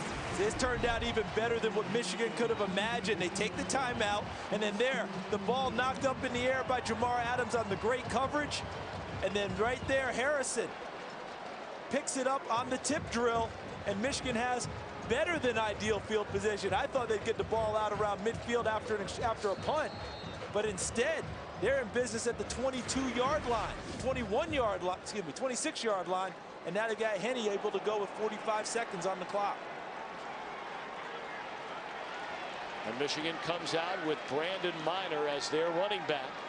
Again, Mike Hart leaving on his last carry with some kind of an injury. Henny looking to Manningham in the end zone, and he went up and got it. Henny to Manningham again. This one from 21 yards.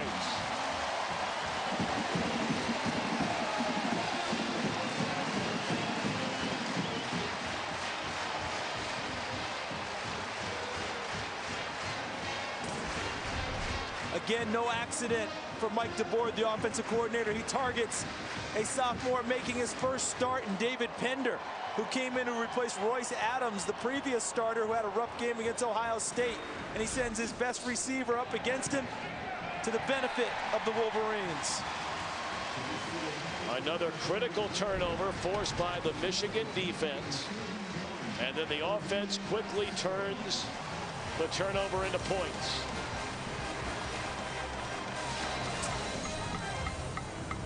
Men's. Well, Mike Hart still sitting on the Michigan sideline. He has not gotten up from his seat on the bench since being tended to by the medical folks. The good sign is that he's not still surrounded by medical folks. You know, I mean, that's, that part, if there is a good sign, they're not still there working on him. Hopefully it's settling down. He'll have the halftime now, and we hope that we'll see him back. But the Michigan defense put the offense into another great position, and for the Purdue defense, I don't think it's been that bad, but they've been victimized by their offense and their special teams, giving Michigan short fields to score from. Well, a ground ball kick preventing Bryant from bringing the ball back on a big return, but it does give Purdue decent field position with 36 seconds left. The Boilermakers have 2 timeouts remaining. Do they even think about trying to get into field goal range, or do they just say, I don't want to take a chance of turning it over again, something they have done regularly today? You look at the first half scoring. Purdue being outscored by Michigan 31-7. That same thing happened with Ohio State, where they're outscored in the first half, I believe 17-0. But if they went for it on 3rd and short, deeper in their territory, they should go for it now with better field position. Painter in trouble, and down he goes. Now you wave the flag. If it's me, that's it. All right? I'm done for the half. I've got to go in and regroup. I do not want to turn it over one more time. Well, they don't have to run another play. I wouldn't even think about it. This is just tuck it in and call it a half right now. That's just me. Well, they initially got up to the line of scrimmage like they were in hurry-up mode and just decided, as you suggested, enough is enough. So the Michigan Wolverines, who dropped their first 2 games of the season, both of them at home, to Appalachian State and then Oregon, have won 4 straight games, and to be honest, have not been all that impressive in those 4 victories. But they have Chad Henne back healthy at quarterback today. He has been solid through the opening half, hitting on 12 of 17, 2 touchdowns. Let's go downstairs to Carissa Thompson. Coach, you got to love your position headed into halftime right now. You've been able to take advantage of some of their turnovers. Your defense has stopped what you knew was an explosive offense. Do you have a question mark headed into the second half? Well, I think our defense has really done a great job.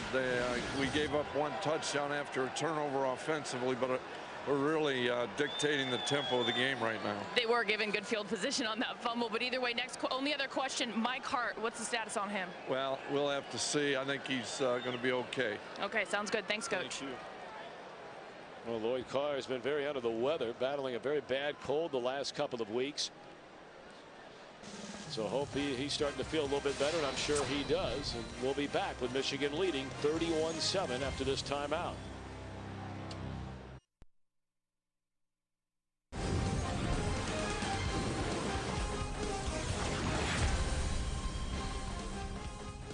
Buffalo Wild Wings halftime report. Great to have you with us, Dave Refson, Jerry DiNardo, and Howard Griffith. And I'll tell you, it is turning into a rout in Ann Arbor as Michigan all over Purdue in the game that you're watching. Let's show you the highlights in case you missed any of the first half. First quarter after a Purdue fumble, Chad Henne 24 yards, Mario Manningham 7-0 in favor of Michigan. Henne 12 of 17, Buck 63 and 2 TDs in the first half. Later in the first, look at the effort by Michael Hart. Unbelievable job keeping his balance here. Knees never go down, and Hart just keeps on going. 21 carries, 102 yards. Joe Tiller bumming. But Hart, late in the first half, in a pile, and Hart goes down. He would have to head to the sidelines. He's hobbling badly. He is on the Michigan bench, or at least was, for the remainder of the first half. They did not take him straight to the locker room. That's the only thing that's gone wrong for the Wolverines. Again, a 31-7 lead for Michigan. They have held Purdue to 80 yards of total offense. Just an impressive performance all around for Michigan. What impresses you the most? Well, the explosion on offense. By far the best game that Michigan has played this year, or best first half. But Henne's throwing the ball. Manningham's involved in the offense. It's not all Mike Hart. The defense is blitzing. It's a complete game by Michigan. But most impressive is their explosiveness on offense. And along with that is the defense, being able to line up and play a little man-to-man in zone against this spread attack. Although it's strictly a passing game, not so much running, I think you have to be impressed if you're a Michigan fan with the way your defense has responded defensively, really getting after Painter in this one. And Ron English, the defensive coordinator, has found a home with one blitz that Purdue hasn't solved the problem yet. They keep bringing the same blitz, and until Purdue blocks that, they're going to continue to see it. Well, Michigan guys have been basically counted out. Certainly in the national race, I think, they're still out of it, obviously, with 2 losses. But in the Big Ten race, they're very much in it, undefeated. Howard, do you think this is a team at this point, after seeing them in the first half, legitimately can compete for the Big Ten title? Well, absolutely. This is a team that definitely you're going to have to reckon with, especially the way they're playing on defense. They're becoming more explosive on the offensive side of the football. But when you're able to bring that type of pressure onto a quarterback, onto an opposing offense, it's always tough because you can start gaining momentum when you're able to play solid defense. Oh, if Lloyd Carr could only hear us now. I mean, things change so quickly, but obviously if they continue to play the way they're playing, yeah, they're going to be in the hunt right to the end. That is very impressive. Purdue, on the other hand, remember, they didn't beat a team with a winning record last year. They finished with a winning record anyway. This year, again, they go up against the top-level competition, and they are falling flat on their face, down 31-7 at the half. We'll see if Joe Tiller can get them going for the second half. Let's check out some other action. Illinois and Iowa, the Fighting Illini have been rolling this year, taking on a Hawkeyes team that's struggling. And Kirk Ferentz rolling the dice a couple times, goes for it on 4th and 7 here. Jake Christensen scrambles for no gain, so they turn it over on downs. Rashard Mendenhall has had a few moments here and there. 8 carries for 47 yards in the first half. That led to an Illinois field goal and a 3-0 lead. Again on 4th down, Iowa goes for it. Christensen throws incomplete. Fighting Illini just kicked a field goal, but they were inside the 5-yard line, unable to punch it in against the Hawkeyes. Howard, Iowa doing a very nice job defensively. Defensively, they're stepping up and making a lot of plays, putting Illinois in some 3rd and long situations where Juice Williams is having to throw the ball downfield. A lot of incompletions are happening, but they're controlling this game with their offense in that running game, Coach. And when Illinois can't be explosive in the run game, it causes them some obvious problems, and they've got to develop to where they can make some big plays in the pass game. Let's check out Kent State and Ohio State. Pick this one up early in the second quarter. Ohio State hadn't had a punt return longer than 21 yards all year. They have had one now. It is Brian Hartline, and Brian Hartline is gone.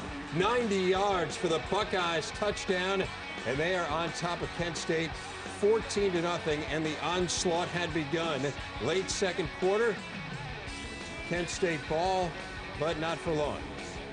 Donald Washington picking it off and bringing it back 70 yards the other way, 28-0 in favor of the Buckeyes at that point.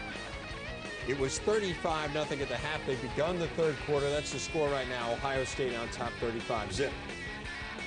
Well, remember early in the year, Ohio State struggling a little bit against Youngstown State, and who was the other MAC team they played? Akron. Akron. This is the difference now. I mean, they've come along. This is a much improved team. between them and Michigan, maybe things are back to normal a little bit mid-year. Well, you're talking about an explosive offense, and offense is really stepping up, also getting some points out of special teams. This Ohio State team is starting to look like the most complete team in the Big Ten.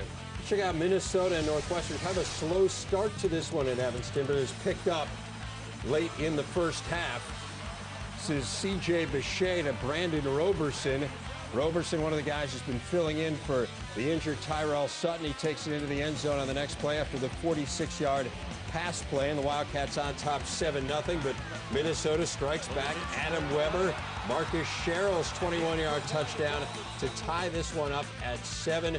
We've had a couple of late touchdowns. C.J. Bechet, 28 yards to T.J. Jones, which tied it at 14.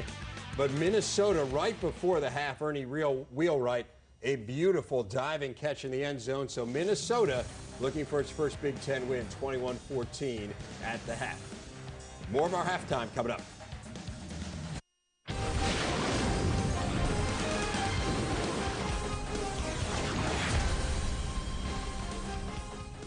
Big Ten football Saturday in the Buffalo Wild Wings halftime report. Dave Revson, Jerry DiNardo, and Howard Griffith. Take a look at the games coming up a little bit later today in the Big Ten, including one here in primetime on the Big Ten Network. Indiana and Michigan State at 7 o'clock p.m. Eastern Time. We also have Wisconsin against Penn State at 3:30 Eastern Time over on ABC. And unfortunately for the Nittany Lions, guys, a lot of the news this week, a lot of the focus has been off the field. Yesterday, Austin Scott, one-time starting running back for the Nittany Lions, arraigned on 4 felony charges, including rape. This after an alleged incident at an off-campus apartment last week. Joe Paterno also involved in a minor traffic dispute earlier this week. There's been a lot of talk about that as well. How does all of this impact the Nittany Lions today, Howard? Well, I think it's a distraction. Anytime that you have to take your focus away from football, it's a distraction. You have, whether it's the media or not, your family, friends are going to be asking you, what do you think about the situation? And you're spending too much time trying to either defend Austin Scott or defend Coach Paterno in these situations, and it does not allow you to focus fully on your game. And that's what they need to do, that being Penn State, to go out and focus on football and not what's happening off the field. Yeah, everything matters, and it certainly is a distraction. It's just so hard from the outside to tell how much of a distraction. Every team handles it a little bit different. Every coach handles it a little bit different. It's especially difficult to figure out how they're handling it because Joe will just refuses to talk about any of it, so you don't get any feel what he's saying to his team. Well, for now, he has suspended Austin Scott from Penn State's team. He is still on the roster, however. Indiana and Michigan State, as I mentioned, is our primetime game. The Hoosiers off to the 5-1 start. They are 1 win away from becoming bowl eligible, and perhaps the dream of playing 13 under Terry Hepner, that will be realized. Why have they been so successful, Howard? Well, a lot of it has everything to do with their quarterback, Kellen Lewis, his ability to throw the ball in the pocket and also run the ball when he's flushed out as well. He's able to make plays. And don't make any mistake about this.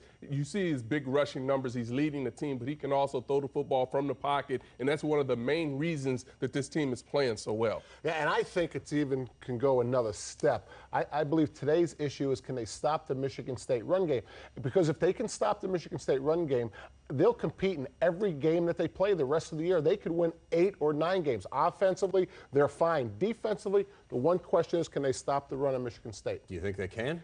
I don't know. I don't know how they're physically going to match up with them. It'll be interesting to watch. But one of the good things, though, Coach, they'll have a lot of bodies that they'll be able to rotate in there, so they'll keep guys fresh when they wear down a little bit. Now, the one high-powered offense that Indiana has played was Illinois, and that accounted for the Hoosiers' only loss. We'll see how they fare against the Michigan State team that's played well on offense. 75 points Michigan State has scored the last couple weeks, the most points they have scored in consecutive losses in school history.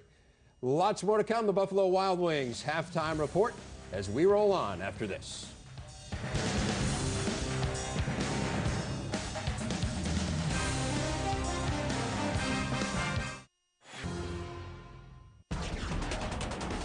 You're watching the Big Ten Network. Support of today's halftime performance. Homecoming weekend, a crowd of almost 111,000 on hand today at Michigan Stadium, and they have to be very pleased about this homecoming thus far. A 31-7 lead at halftime.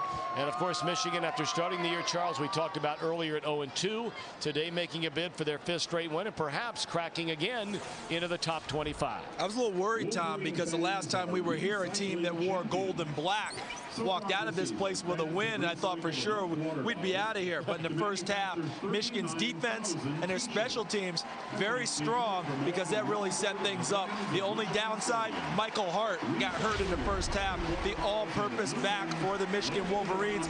This carry limped off the field with an apparent leg injury.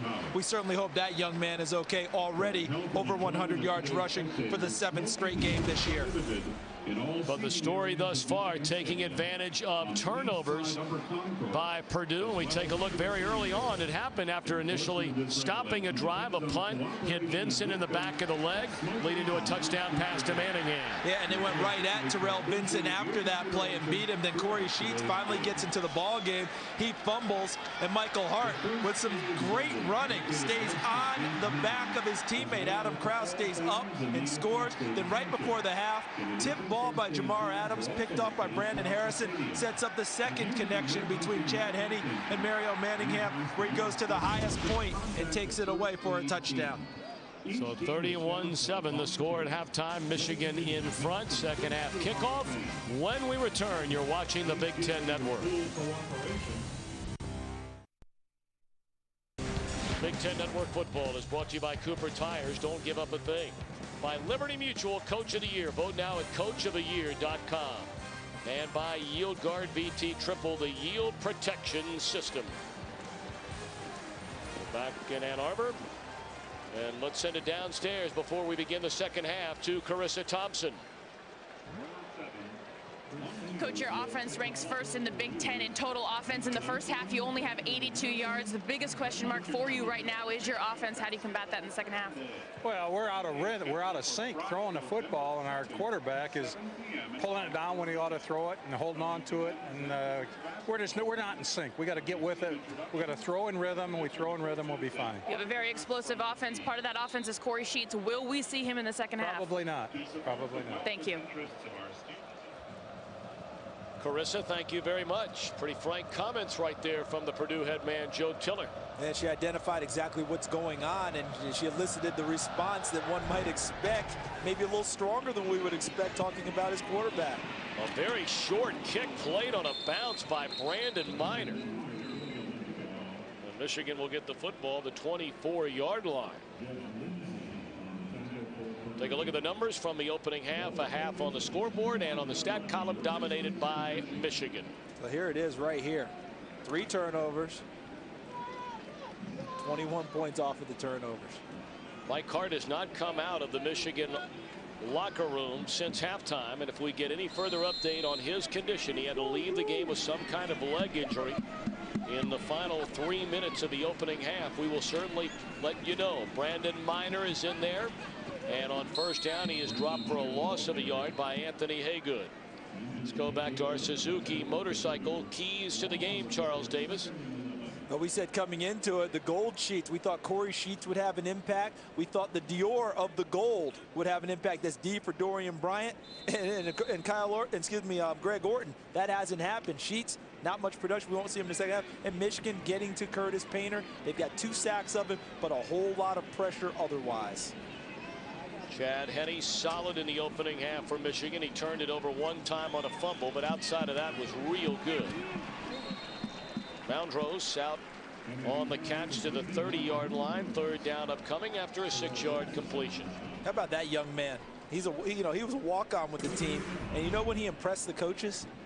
When they were getting ready for the Rose Bowl last year. You always hear coaches talk about going to a bowl game, that it's important for the program not just to go to play the game, but the additional practices to get you ready for the next year.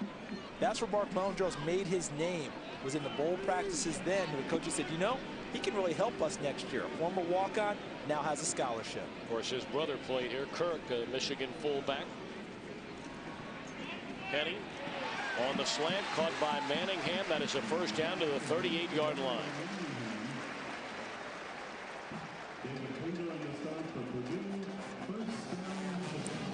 Purdue wants to have any chance of winning this game, they've got to shut down Michigan on this initial drive. Because you come out, you're already down 31-7.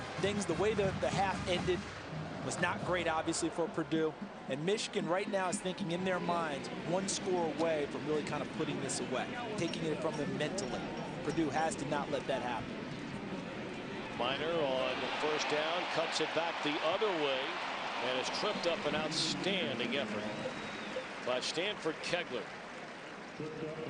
Laid out to make the tackle, and if he doesn't make the trip of Minor there, who all of a sudden is limping now himself, and Minor having to leave the game. It's not good for Michigan. A nice run by Brandon Minor, tripped up, as you mentioned, Tom, by Stanford Kegler, and comes up limping. So Carlos Brown, the third tailback, comes in, and he had a broken hand in preseason, had to have wisdom teeth extracted in preseason, never has gotten his season really started, just getting back into the flow. On second down and 4, a gain of a yard by Brown, his first carry today, just his 14th rushing attempt on the year. And now we're down to number 3 on the depth chart at the tailback position for Michigan. They're Mr. Everything, Mike Hart, leaving the game in the final minutes of the opening half. And now in the opening minutes of the second half, Brandon Minor barely gets off the field before he collapses on the sideline. We talked about the lack of trust we felt that Michigan coaches had in the backup running backs. They don't have any choice now with Mike Hart out, and now Brandon Minor going to the sideline. Carlos Brown denied, it looks like, first down yardage depending on the spot of the football. And he is indeed short, so Michigan will have to punt it away. I think in another situation you might think about going for it, but you're up 31-7. Your defense has played awfully well. No decision at all for Lloyd Carr. Besides, the way the ball's bounced today in the punt game for Zoltan Mesko, it doesn't matter whether he hits it well or not. It should turn out great for Michigan. Well, you're not lying. One of his punts hits a Purdue receiver in the back, leading to a turnover, and then another punt of about 20 yards, checked up, and then rolled about an additional 20, turning into a 43-yard boot. That one is 29 yards. So Purdue's defense does stop the first Michigan possession of the half as they continue to tend to Brandon Minor. All-American left tackle Jake Long, you have to believe he has been here ever since Mike Hart got here, that he is thinking about his buddy and what's going on in that locker room right now. And they made a commitment to come back kind of for each other along with Chad Henne. And the season didn't start out well, but they still have a chance to win the Big Ten. He wants to do it with number 20 out there leading them. Painter in trouble. He's able to escape the tackle of Harrison. Now continues to roll and just throws it out of bounds. I know it sounds crazy to say, but that's one of the better plays that Curtis Painter's had today because of what he does with his feet and just being able to move. He avoids the sack there. See how he tries to keep the life of the play extended, keeping his eyes downfield. Then when he realizes there's absolutely nothing left, instead of taking a sack or losing the ball, finally gets rid of it over the sideline. Joe Tiller, his coach, has talked about them being out of sync, not throwing in rhythm. That's not always just on the quarterback. Are the receivers open on time? Is the pass protection clean? A lot goes into it. Selwyn Lyman at the bottom of your screen, and he had it and then dropped it. That's a second drop today by Lyman, the sophomore out of Fort Wayne, Indiana, who had such a special year, his first year last year. I mean, that's pretty simple. Has to catch that one. Ball's put right where it needs to be put.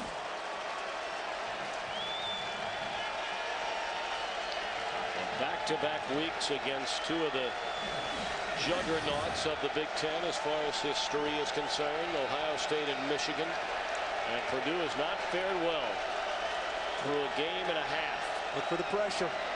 Here it comes. And thrown behind Selwyn Lyman. So 3 and out for Purdue. Their first drive here in the second half. Michigan defense has to feel good about itself and the way that they've played for much of today. Everyone keeps talking about here comes another spread, but now the pressure from the outside, no one even blocks. Number 37, Chris Graham, he was the initial guy, and then he also had it from the backside, number 55, Brandon Graham.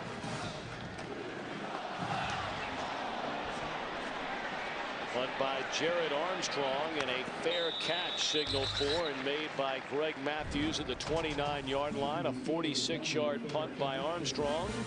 Michigan leading 31-7 when we return.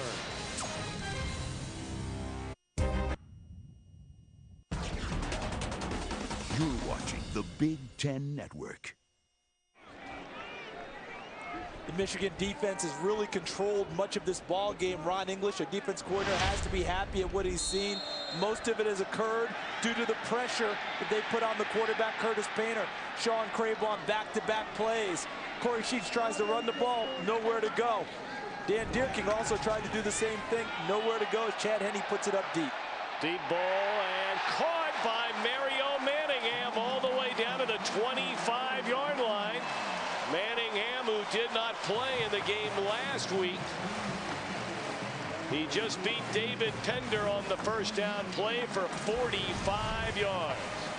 The best plays that we've seen between Chad Henne and Mario Manningham, and this goes back to when we were here for the Appalachian State game, have been the balls where it's just been one-on-one, put it up there, and let Mario Manningham make a play on it.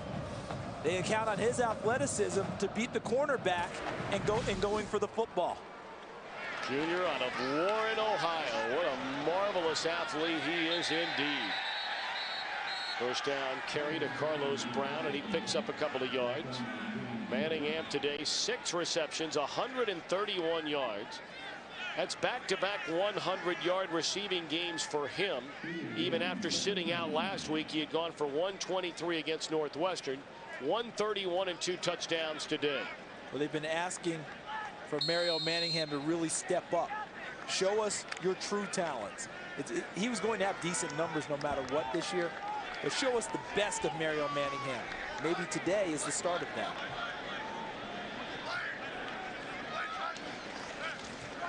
Henne on first down again to the near side, and the catch is made by Arrington. And he is pushed out of bounds right around the 18-yard line. Third down upcoming for the Wolverines inside the Purdue 20. You know that Michigan's going to miss Mike Hart running the football, but you know where else they're going to miss him? Pass protection. Watch here. Very close to getting to Chad Henne. Carlos Brown not able to step up in enough time to get a good block. Fortunate that Henne was able to get the pass off. 3rd and 3. Pump fake. Kenny looking to the end zone to Manningham and overthrows it. So 4th down and 3 at the 23-yard line, and out comes KC, Lapata and company for a field goal attempt. Up until the last 2 weeks, the field goal has been a real adventure for Michigan, hasn't it? I mean, Gingell, the previous kicker, missed 6 of his last 7, was only 3 for 9. Lapata, if I'm not mistaken, still perfect? Still perfect. I didn't just do it to him, did I? No. No. 35-yard field goal try. A walk-on KC Lapata.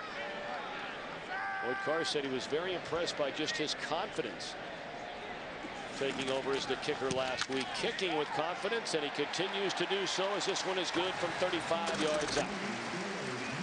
So 9:15 to play in the 3rd quarter. All Wolverines on this homecoming weekend in Ann Arbor. Well, those 5 young Wolverine fans, part of 110,888 on hand here today. The Wolverines with a 34-7 lead over the Purdue Boilermakers. Purdue started the year 5-0, racking up yards, racking up points. They ran into Ohio State last week, didn't score until the final seconds of the game. And now only 7 points today against a Michigan defense that struggled early, but has started to tighten things up during a 4-game winning streak. Our Suzuki Way of Life Honor Roll, we always like to tell you about some of these young student athletes. Kyle Adams, a sophomore out of Austin, Texas, a 4.0 student, a management major. He was a great student in high school, so it goes to show you can be great in athletics and be great in the classroom at the same time. Parents are legacy. He's a legacy kind of guy. Both parents played at Purdue. One in volleyball, one in crew. Frank Halliburton getting his first carry, and that's good enough for close to 5 yards out to the 25-yard line. Halliburton, the junior from Indianapolis. It's only his 4th carry of the year, which tells you where Purdue is in their running back situation also, where Joe Tiller tell our Carissa Thompson that their #1 runner, Corey Sheets, wasn't likely to play in the second half. That means Dan Dierking, the freshman, was supposed to carry the load. Now they got Frank Halliburton carrying a lot of the load as the one back.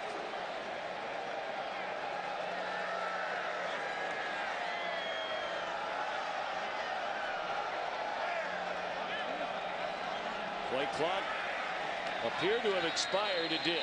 A late flag came in from the back judge, Scott Buchanan. The play Delay clock down to nil. Number 12, offense, 5-yard penalty, remains 2nd down. It's an interesting time. In the offseason, Joe Tiller, and going back to spring ball, had preached that his team needed to become more physical. And when they came back to the fall practice this year, the first day they were in full pads, he had what they call boiler drill, which a lot of people would know as the Oklahoma, you know, the drill is close quarters, offense, defense, a lot of head banging, trying to get them to be more physical so they can match up with the Ohio States and Michigans of the world. They still have some work to do in that regard. Long ball and wide open and off the fingertips again of Selwyn Lyman. That is his 3rd drop ball today, and that one would have been a touchdown, although there is a penalty flag and they would have brought it back. So that's the way things have gone for Purdue all day today. So on the official sheet, it doesn't even go down as a pass, so he didn't drop it. But the coaches are still going to see that and want to correct that on film. 74, offense, half the distance to the goal. Repeat, 2nd down. Sean Sester had a hold of. You see him right there taking down number 45, Obieze, wasn't it? Normally the middle linebacker coming off the edge.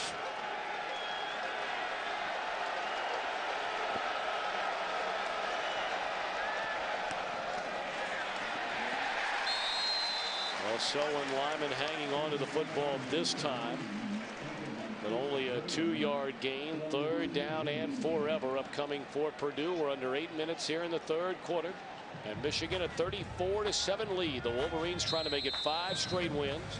Charles, they have not even come close to being ranked again in the top 25 since losing, of course, to Appalachian State to begin the year, and then against a very good Oregon team, despite the fact that they have won 4 straight games.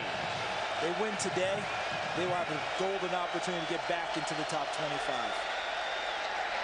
Painter steps up, delivers across the middle to Bryant, and that is good enough for a 1st down out to the 32-yard line. A gain of 20.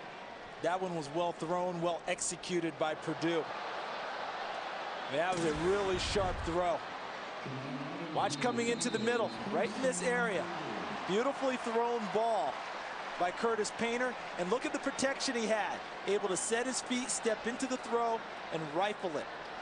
That was his 2nd completion in his last 7. He had started the game 11 for 15.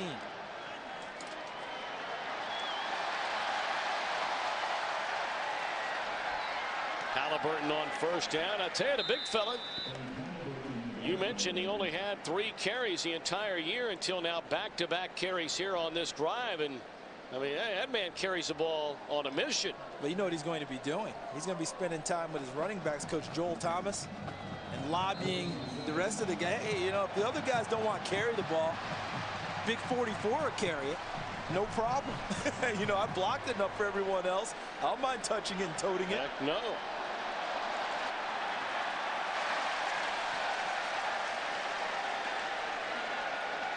Quick throw to the far side. Orton. A gain of 2, 3rd down, and almost 2 for the Boilermakers. Donovan Warren and Greg Orton continuing to jaw back and forth. There's been a lot of that today. Cornerbacks and receivers on both teams doing a lot of talking at the end of plays today. I'm former defensive back. I remember those things happening, so much one-on-one confrontation. I beat you, no, I beat you, that sort of thing. But when it's 34-7, there need to be a whole lot of chatter from either side right now.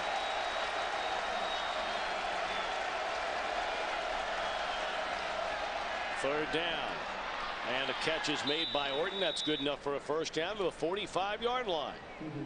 So at least some positive offensive plays being made here by the Boilermakers. I mean, you heard from their coach. They've been struggling all day long, and the scoreboard shows it. He said they were out of sync in the passing game. Their rhythm passing team had to get back in it.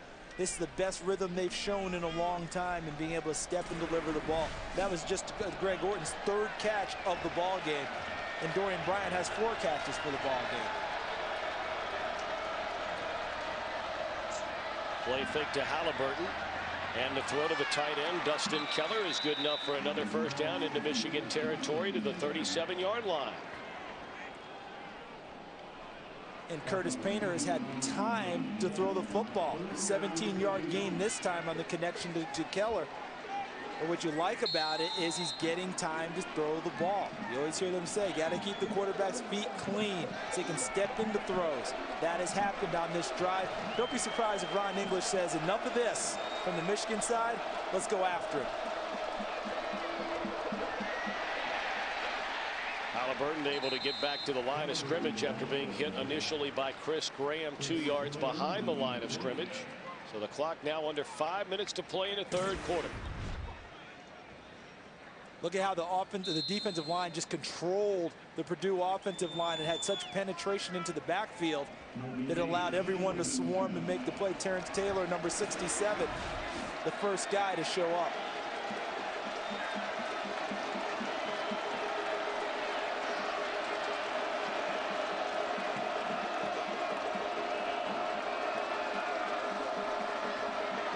Painter on 2nd and 10. Orton with the catch, and it is spotted at the 34-yard line. So 3rd down and 7 for the Wolverines defensively. Rabel all over the field again today, a tri-captain for Michigan.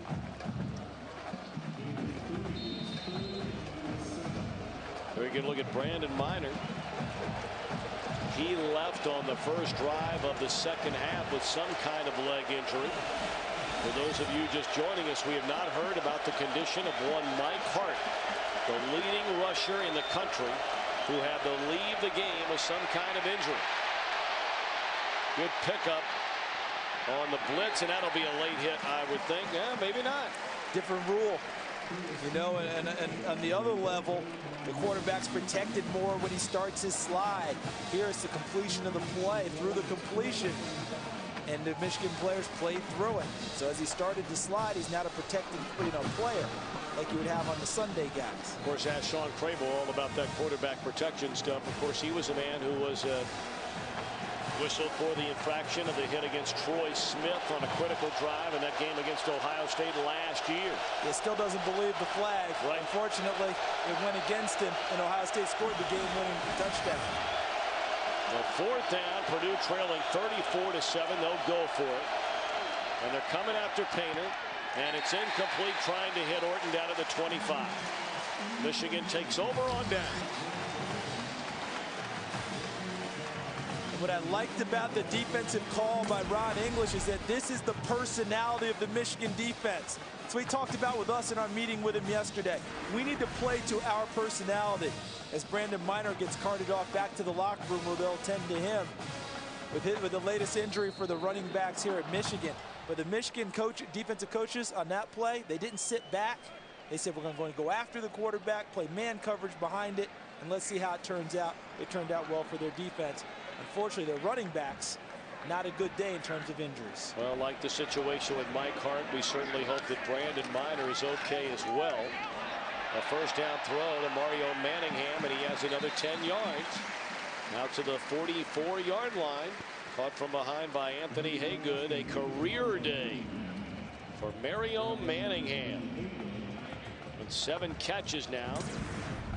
And he's up over 140 receiving yards. Just a quick screen out to the wide receiver. This time they're using Carson Butler, number 85, their big tight end, as the lead blocker. The 140 receiving yards are indeed a career high for Manningham. I guess they got his attention. Sitting out last week. Message delivered, message received.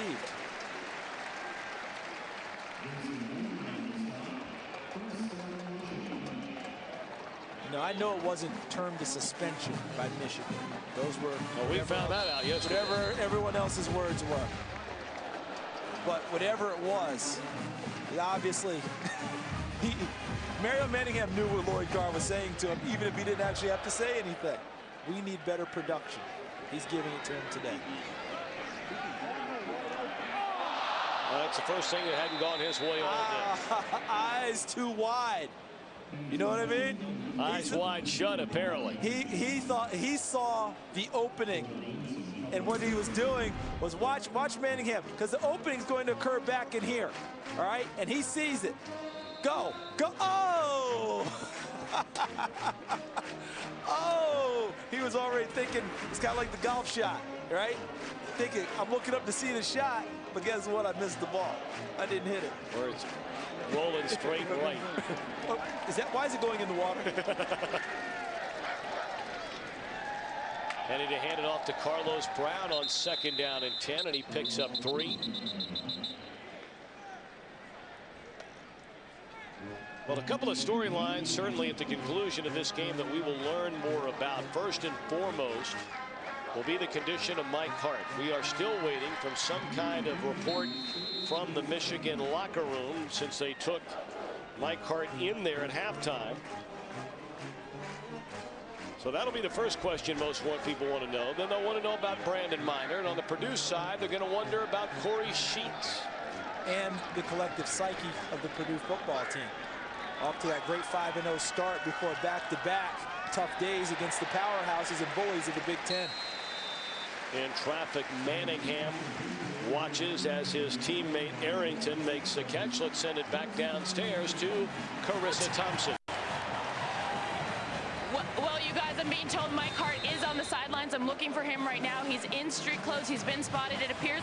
And they're telling me, it's been unconfirmed, but they are telling me some scattered reports that it's a sprained ankle, similar to Brandon Minor, who was nursing a left foot injury. He's being carted off, and I'll continue to update on both of those. But again, Mike Hart in street clothes on the sidelines. All right, Carissa, thank you so much. And thanks for the hustle. Absolutely. It would be a shame if Mike Hart, after the career he has had, Michigan's all-time leading rusher, would be unable to finish the rest of this season the way he has started this season, because not only is his last name Hart, and Carissa talked about it earlier, we've seen signs in the stands here at Michigan Stadium. It's spelled H-A-R-T, but he is the H-E-A-R-T of this Michigan team and program right now. And this is a program that's steadily picking up momentum after the disappointments to begin with, working on a 5th straight victory, and a monster game set up for next week at Illinois, a night game. So if the Illini win today, Michigan wins today, you got a monster set up with first place on the line in the Big Ten. Yeah, we'll have 2 of the unbeatens along with Ohio State.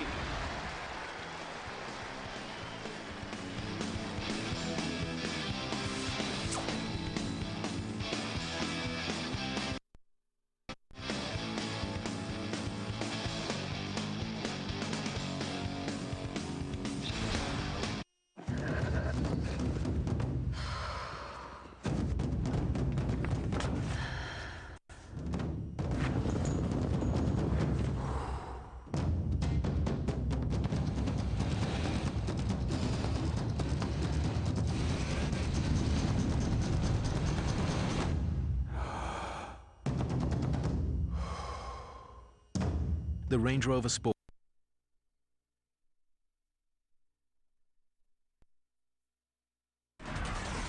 This is the Big Ten Network. Well, we begin the 4th quarter with Michigan in front of Purdue 34-7. Another reception, more receiving yards, and a career day for Mario Manningham. That's down to the 30. He is about a yard shy of the first down, depending on the spot. There you get a look in traffic, as now he falls behind a couple of the bigger players. Mike Hart in street clothes, as Carissa Thompson reported a moment ago, with some kind of injury to the ankle. He's moving around pretty well on that Michigan sideline, but you know, I got to tell you, I know it's good to have him there supporting the team. I'd have that bad. I'd have the ankle propped up, iced down. I'd start to rehab right now because they're going to Illinois next week, and that is not going to be an easy atmosphere to play in, a night game with a Fighting Illini crowd jacked up. Hand off to Carlos Brown, and he breaks it to the outside. To the 5. Touchdown, Carlos Brown.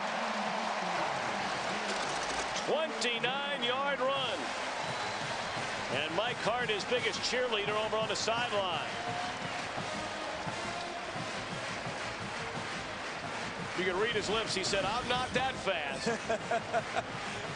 Fortunately, Carlos Brown is beneficiary of some good blocking along the way, and a very, very nice run by the cornerback in the spring. Carlos Brown, who came back to running back, picks up a block downfield from Greg Matthews, number 13, who shields off number 35, David Pender, and Carlos Brown hurdles into the end zone. Well, you're not lying. So Carlos Brown replacing the injured All-American Mike Hart to the end zone, 41-7 Wolverines. Liberty Mutual. 41-7, Michigan in front. Carlos Brown, his first career touchdown at Michigan. Young man out of Franklin, Georgia, capping off our Holiday Inn Express Michigan scoring drive. Carlos Brown, the 7th-ranked high school running back in the country 2 years ago. Coming out of high school, Heard County High School in Franklin, Georgia, and depending on the ankle of Mike Hart and whatever injury it is to Brandon Minor, Wolverine fans may get to know Carlos Brown real well, real soon. He played cornerback through spring practice before they brought him back to his running back position. And they've been looking for a guy to emerge behind Mike Hart. They might have to have a guy emerge in front of him. Fair catch made on the kickoff by Kyle Adams. So while we have a moment, let's send it back to Chicago and check in with Dave Revson. Tom, we have an upset brewing in Iowa City. Jake Christensen here, 20 yards to Brandon Myers, and the Hawkeyes on Christensen's 11th touchdown toss of the year lead Illinois 10-6, final 2.5 minutes. Wow. Well, Dave and Howard and Jerry and everybody will keep us updated what's going on. Charles, you said you thought that Iowa would give Illinois all they wanted and more when we were sitting down talking about that game last night. Just thought they were the team that's so banged up. Speaking of banging, Curtis Painter's intercepted. That is Jamar Adams, the senior out of Charlotte, North Carolina, his 2nd interception of the season. And Michigan gets the football right back. Will Johnson put a lick on Curtis Painter as he was getting ready to throw the football. Well, I thought that Iowa would come out charged up today, and so has the Michigan defense. Look at Curtis Painter, not able to step into the throw because of the pressure from Will Johnson, number 97. Jamar Adams covering, just plays center field. One of the easier interceptions that a defensive back will get. It came right to him, and some nice running, and Michigan has the ball inside the 35 of Purdue after yet another forced turnover. Look at that, the turnover situation for today, Tom. Purdue's turned it over 4 times. Michigan only 1. Purdue capitalized on that early with the Curtis Painter touchdown. But the story of the day has been Michigan taking the ball from Purdue.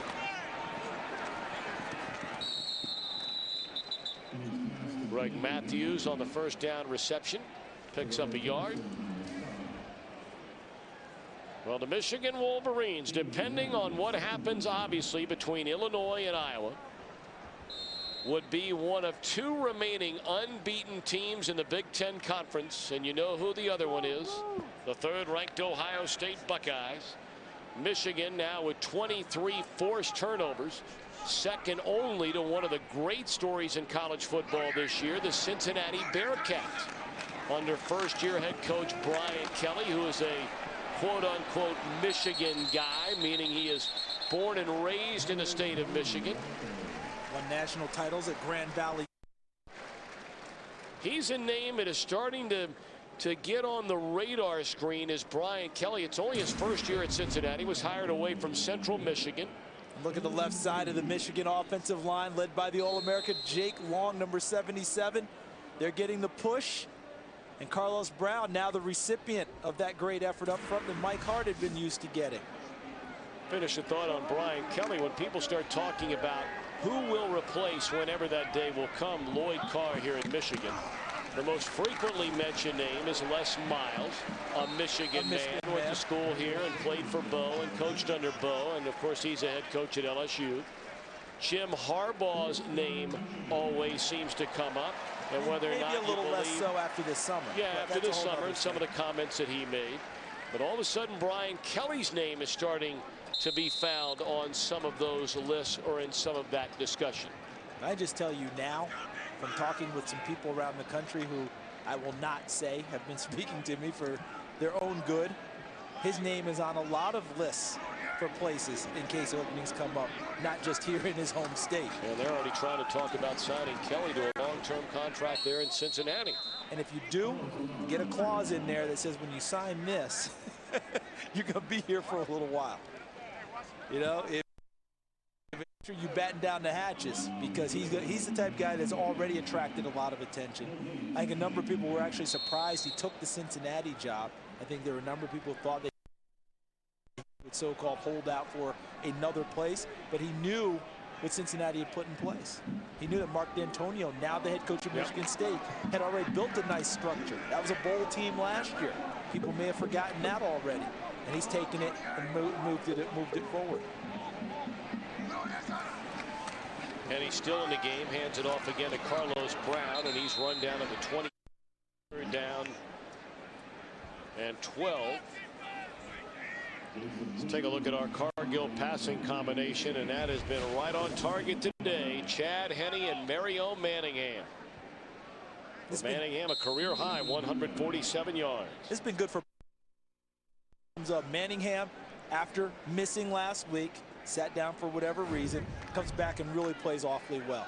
And Chad Henne, trying to get back in sync after the knee injury, threw the ball fairly well today. Manningham, of course, being the primary target. Well, Michigan today becomes the first team in Division I college football with a 1,000-yard passer in Henne and a 1,000-yard rusher in Hart. Catch is made by Carson Butler, the tight end, and he's close to a first down.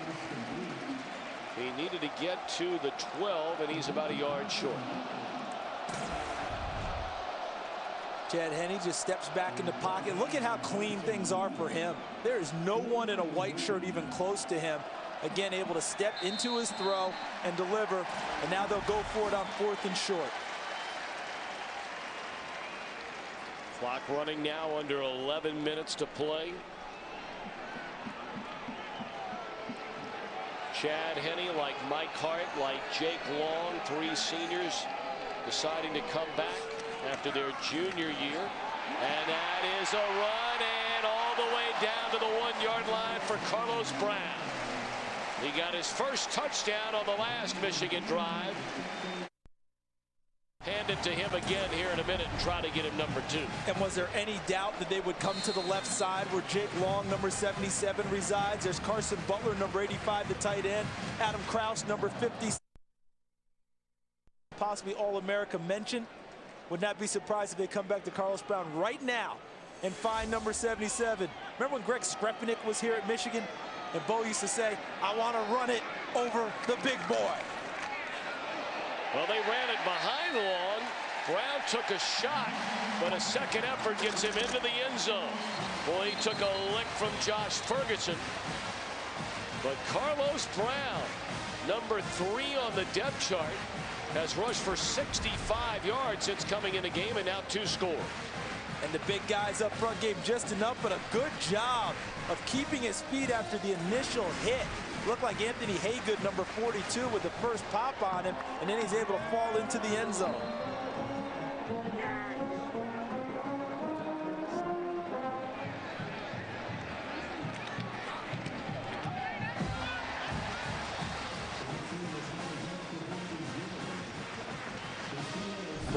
.47 our score. Carlos Brown, his first 2 career rushing touchdowns in Michigan. Getting a big hug from Mike Hart.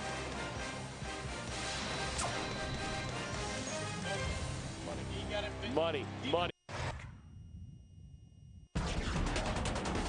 You're watching the Big Ten Network. No, Charles, we were talking in the break. I know we haven't seen Carlos Brown except for a couple of series here, as again he caps off another Holiday Inn Express scoring drive with a touchdown, his second since coming in. But it looks like there's a lot to like about Carlos Brown running the football. There is, and the good thing about when he's come into the ball game is he came in with a big lead. They've continued to run the ball because you know when you're running the ball, it means you're breaking a defense's will. And that's where Purdue is right now. Michigan has broken them down to this point, and Carlos Brown is enjoying the fruits of that. Well, here's something I don't understand, though. Just continuing to just kick the ball 25 yards down the field when you have a 48-7 lead.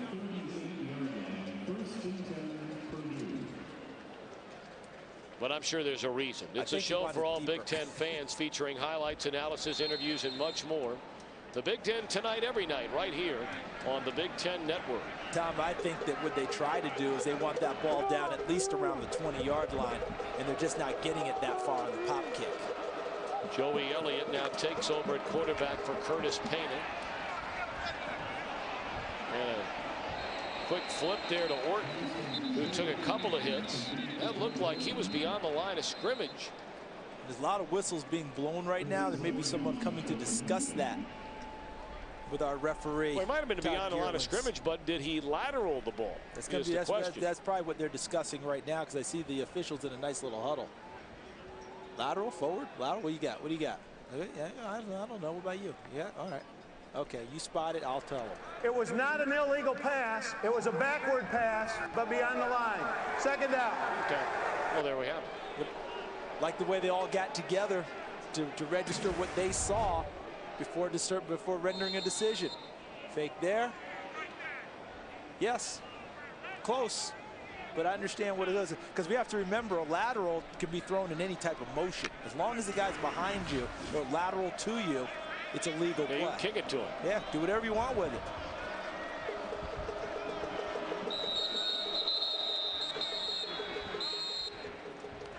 The previous play is being reviewed.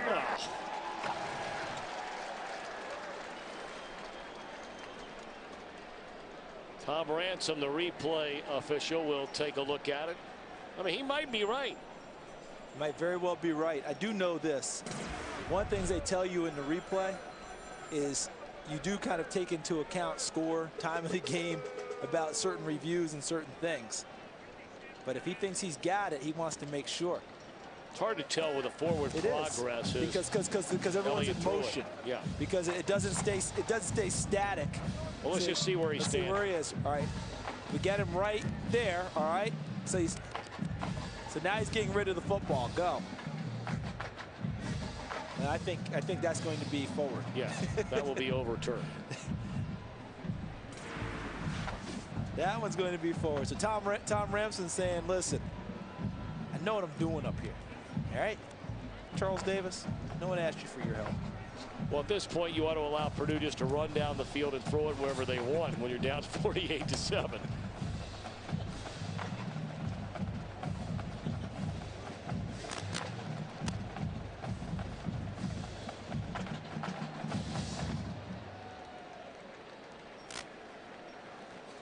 Well, again, Tom Ransom, our replay official. Todd Gearlings, our referee today. The crew has done a very nice job. They have. I think more so what they're discussing now is not so much whether it's forward or not. I'm sure that he's been told that it's forward, but where did it occur so they can administer the foul correctly in terms of yardage. What yard line should it be taken from? Well, I'm sure Dave Revson and the gang are still waiting back in Chicago to bring us up to date on what is going on in Iowa. At last check with Dave Revson a moment ago, Illinois cracking into the top 25 for the first time in the Ron Zook era. Undefeated in Big Ten play, was trailing late in the fourth quarter against Iowa, 10-6. Remember this, there's not a single player on the Illinois roster that's had the type of success that they've had the last few weeks. I mean, no one. There's no one has a frame of reference for that. So they spent the last 2 weeks beating Penn State and Wisconsin at home, which means all across campus are being patted on the back, told how great they are, and they don't have any way to say, hey, I've been through this before. After review, the pass was forward. We have an illegal pass by number 14 of the offense. It will be a 5-yard penalty from the spot of the pass, which was the 39-yard line. It'll go back to the 34, loss of down, second down. Well done, Tom Ramson. Well done. But going back to Illinois, it is on a frame of reference for it, Tom. Yep.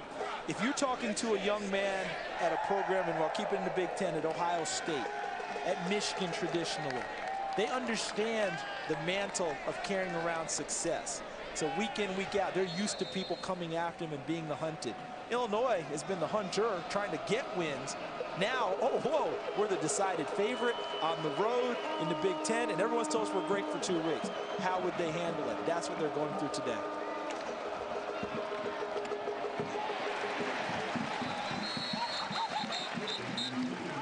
Back to action under 9:30. Let's check in downstairs once again with Carissa Thompson. The Michigan defense has been able to hold Purdue to just 7 points. An anchor of that defense is Sean Crable. He's found a home here on the football field and in Michigan, but home's not always been so easy to define. You've seen Sean Crable was in and out of foster homes since he was young. That was until Ella Kirkland took him in when he was 11 years old. He lived with her ever since then. She taught him great lessons about life, saying there are no quitters in this home. When he wanted to quit high school football, he owes his life to her, even saying she saved me. Great stuff, Carissa, and it really is a wonderful journey and really a great accomplishment of the spirit for Sean Crable. Given the chance, you read so many, maybe not so flattering stories about foster parents, foster kids. Sean Crable giving that chance in Massillon, Ohio. Boy, you talk about a football hotbed. I mean, you play football in Massillon, Ohio, you're going to have everybody and his brother coming to watch your games. That is collegiate coaches pretty much week in and week out. Yeah, you can stock the top 25. You look at the top 25, they'll be littered with players from the Massillon area. But that was a great story by Carissa. And Mrs. Kirkland taking in that young man. He's not the only one. She's taken in many kids over the years. Vast majority of them have gone on to great successes. And Sean will tell you, I might be a hero to some young people in Michigan. People like her are the heroes in this country of ours.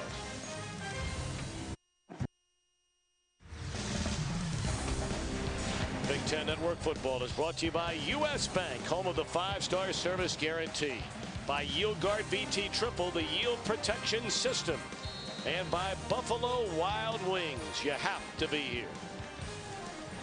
Well, Michigan with the football, leading 48-7, 8.5 minutes to play here in Ann Arbor.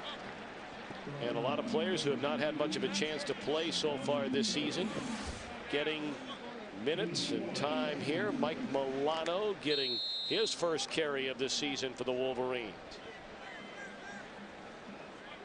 Every program loves to be in this kind of situation, especially at this time of the year. Generally, you'll see it the first or second, third or fourth game. But when you get deep into a year and you have a chance in week number 7 to play some of the kids who will not play again more than likely in any game the rest of the year, that's a good thing. It is. It's an excellent thing.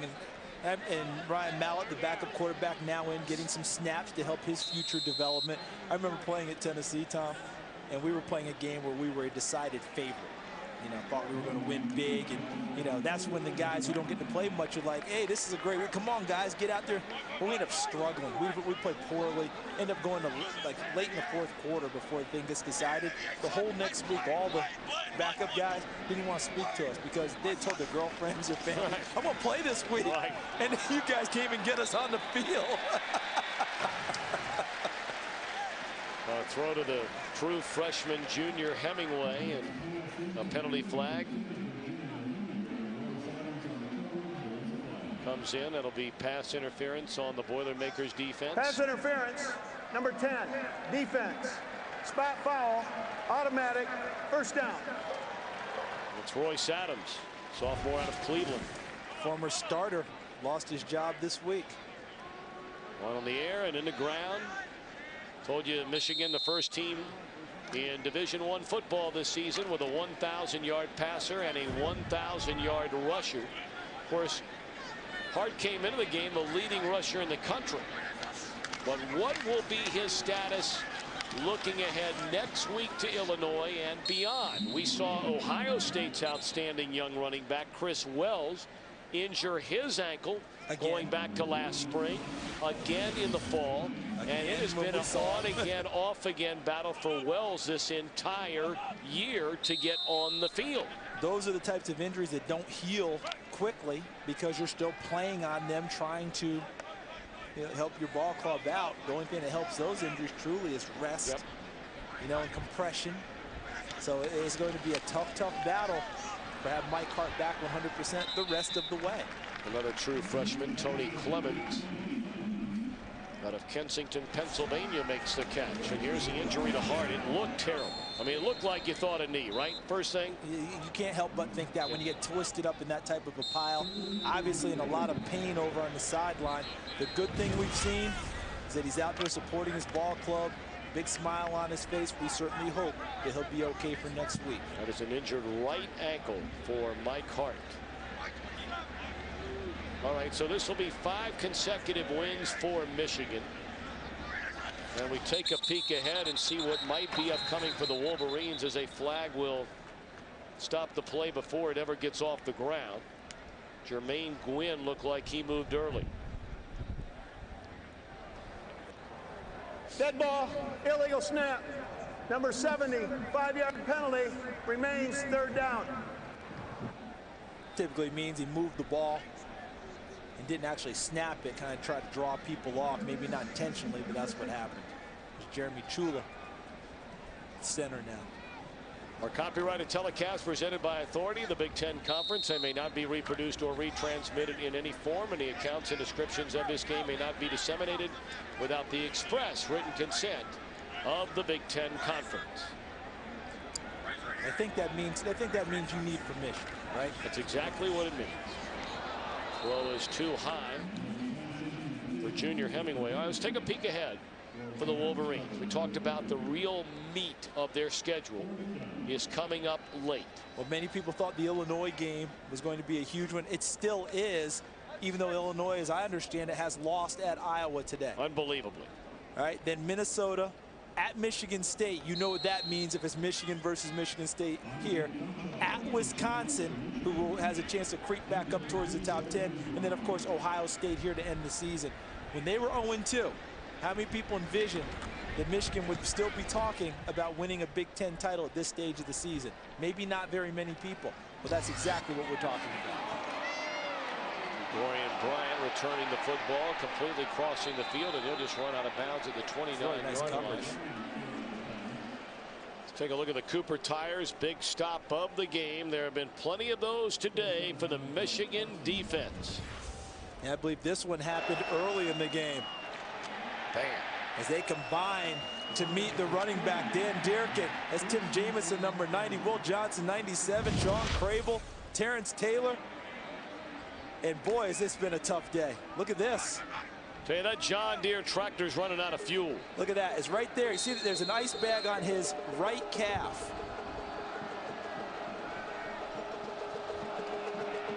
Man. You know, to get back to the Michigan point that you made, Charles, about starting the year 0-2 and who would think they'd have a chance to win the Big Ten. You know, look, if people are going to take a shot at Lloyd Carr for what they didn't do the first 2 games, you can't have it both ways. No, you can't. You have to give the guy credit. And we heard it from his assistant coaches. We heard it from the Michigan players that just made the comment. Lloyd Carr was so rock solid through everything when this team started the year at 0-2. Would not let this thing get away, stayed positive, made sure they practiced hard. He talked about his team being inconsistent, sometimes lacking emotion, but that this team would get better and he would make them get better, and they are getting better. And he said especially as we get some injuries to heal, because they've been banged up a little bit. Now today has set them back in that regard with some guys getting hurt, but they were getting people back beginning with today's ball game. But I like your point. If you want to go after them when they're 0-2, what are you saying now? And don't just give me, oh, well, you know, the Big Ten isn't. I don't want to hear that. They've gone out and won these football games in a team that, you know, mentally was probably one ball game away from really going south this season. And he kept them together. Well, Lloyd Carr talked about attitude, support, supporting one another, the players on this team, and their work ethic to get it turned around. Meanwhile, for Joe Tiller, take a look at the Boilermakers' upcoming schedule. Of course, they've won 5 games already. You also, the Iowa game got tougher. Yeah, the Iowa game just got tougher. But with this schedule, they've got to get to 7 to get into another bowl game at the very minimum. And the opportunity is there for them. The biggest problem that Purdue has is, okay, we know you handle the teams you're supposed to handle. The Purdue Nation wants to see them handle Ohio State, Michigan, Wisconsin. You see, that's what they want to see happen. That's not happening so far. But I would caution the Purdue Nation to be very careful about saying, well, we got to, well, if Joe Tiller, okay, remember Indiana a few years ago? Didn't Bill Mallory take them to a pretty good, to a bowl? Sure did. More years than not. And they said, well, we got to go to the next level. They haven't been to a bowl since Bill Mallory's been gone. I think they're going to go this year. Terry Hepner did a great job putting the support in place. God rest his soul. Yes, and Bill Lynch is carrying that through. But what did they have to go through before they got to Terry Hepner? Yep. Right? No doubt about it. So I'm just, you know, hey, you may think it's not as good as you want it to be, but folks, you've gone to bowls 9 out of the last 10 years. It's not all that bad either. Curtis Painter, back-to-back rough weeks. I mean, let's face it, against Ohio State and now Michigan. And he'll have to regroup. I mean, he threw the ball 60 times last week against Ohio State. 60. Yeah, and ordinarily when you're throwing it that much, you're not winning ball games. You know, our great statistician, Mark Wagner, and I were talking before the ball game, and he pointed out that Drew Brees threw it 83 times in a ball game against Wisconsin when he was at Purdue. And you know something? They lost that day. It's kind of like the old thing about the big scores in basketball getting 50 and 60 points. How many times do those teams actually win the ball game? It's rare. Well, the 48 points today by Michigan, the most in their last 29 games. You've got to go back to September 2005 in a 55-0 rout of Eastern Michigan since the Wolverines have scored 48. Well, here's a positive play for Purdue. As they look at film on Sunday, Frank Halliburton is coming to the ball game, become kind of a primary ball carrier, not just a blocker anymore. And he picks up a first down for the Boilermakers. There's a guy that when they grade the sheet on Sunday, I think he'll grade out well for his effort. Nice throw, nice catch from Elliott to Jake Standiford, the 5th-year senior, all the way down to the 20-yard line. And this is the time of game, Tom, where the coach is grading people. It's a 25-yard gain. Nice fake inside by Elliott. And he finds Standiford, who catches it, comes down with it. Stevie Brown not able to knock it free. But coaches are going to grade these guys. Now you're not playing versus the scoreboard. You know what I mean? You're playing versus yourself and your potential. And all you guys who are backups who want to be starters, you need to grade out now when you get an opportunity. Don't tell me you just want to be a starter. Show me. You know, we're still so far away. Today is the first game after the midway part of the 2007 regular season. But now with Illinois losing, a personal foul will go against Purdue. You have the jockeying again starting. And again, you can't emphasize enough, and certainly the coaches understand that. The diehard fans of these programs understand it. But as you continue to get closer and after closer. the play is over, personal foul, 72 offense, unnecessary roughness, 15-yard penalty, 2nd down. That's against Justin Pierce, offensive lineman, a backup lineman. But, you know, to finish the thought, Charles, that, you know, if, and again, this is all theoretical, it could all change as we find out today with a team like Illinois, but if Ohio State should continue on the run that they are on, and they've got the tough part of their schedule coming up, you know, much like last year, everybody then behind them would be playing for a chance conceivably to go to another BCS game, much like Michigan did the Rose Bowl last year with the Buckeyes playing in the title game. It's a great point. a great point about what he's starting in. A nice throw by Elliott. Said Dorian Bryant down to the beautiful 20. throw. This is good for Joey Elliott, the backup quarterback, getting the opportunity to get some plays on film, get some game experience, and have some positive things happen for him. And showing the coaches, hey, if things go wrong, if somehow Curtis Painter is unable to play, he can give the coach a little bit more confidence that he can come in and execute the offense. That's nice, but your point is well taken about the jockeying that has to happen. Hey, if you don't have that one, if you have that one team that goes all the way through, that's great. As we look at total yards, Michigan in a big way today. You may have that opportunity to be that second team in. Are you going to seize the chance?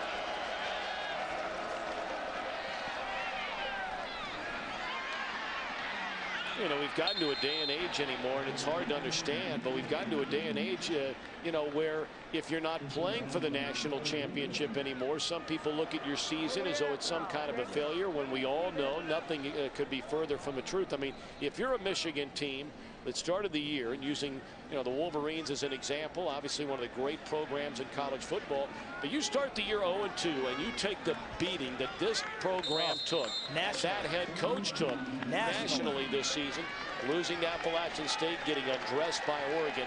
If somehow, some way, Michigan ends up in the Rose Bowl, and we know they're not going to be in the championship, but if they end up in the Rose Bowl, you can't say enough about that accomplishment for this Michigan team. Here.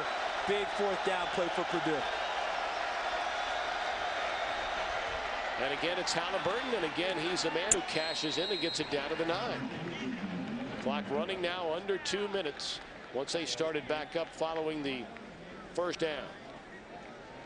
Take your point farther. You just talked about recovering, redemption, rebounding, using the Wolverines as an example. What about Frank Halliburton today? Other people have not gotten the job done from the running back position, but this guy has run the ball well. He's blocked well. He's doing all the things necessary to warrant additional playing time in the future.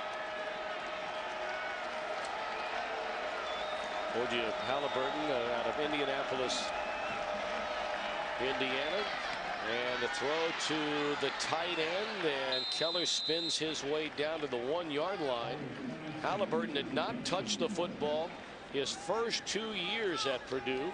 And you brought up earlier, coming into the game today, 3 rushes for 9 yards, 1 reception for 3 yards. Right there. That's the guy you keep an eye on, Dustin Keller. Run a bunch formation, scatter the receivers inside, and drift him to the outside. Runs a little stop route near the goal line. Joey Elliott puts it right on the button. Bring up second and goal now for the Boilermakers. Ball just inside the 1. I know who needs to carry the ball here. Oh, yeah. It's time for Mr. Halliburton to try and get in the end zone. For the first time in his career, if he can do it. And he's going to get it, and he is into the end zone for the first time in his college career. Frank Halliburton, whose brother David is an assistant high school football coach, and Uncle Caleb graduated from Purdue. And this young man, with a grand total of 4 touches in his collegiate career before today, has his first touchdown. Congratulations. It's really well executed play. Sealed him off. A little kick out block on the outside. He's able to amble through the hole. Touchdown. Frank Halliburton, and well deserved. Point after is good, so with 47 seconds left, Halliburton able to celebrate on an otherwise down day for the Boilermakers.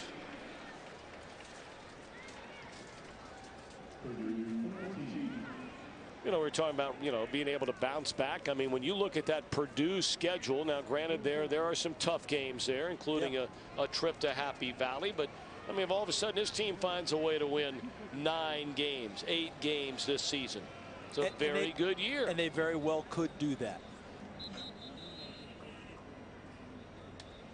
Take a look ahead to next week on the Big Ten Network on Saturday. The pregame show kicks it all off at 11 a.m. Eastern.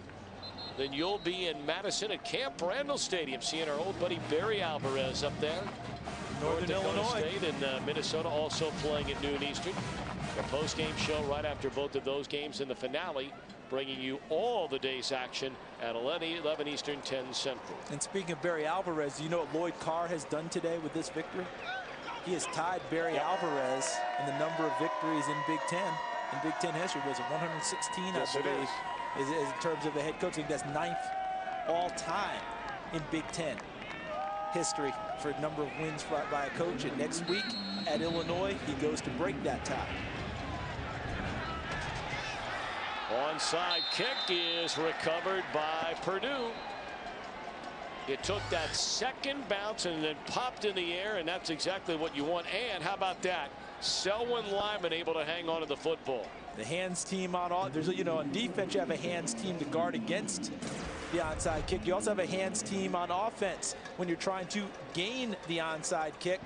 Selwyn Lyman had a little trouble holding on to passes today off of the tip.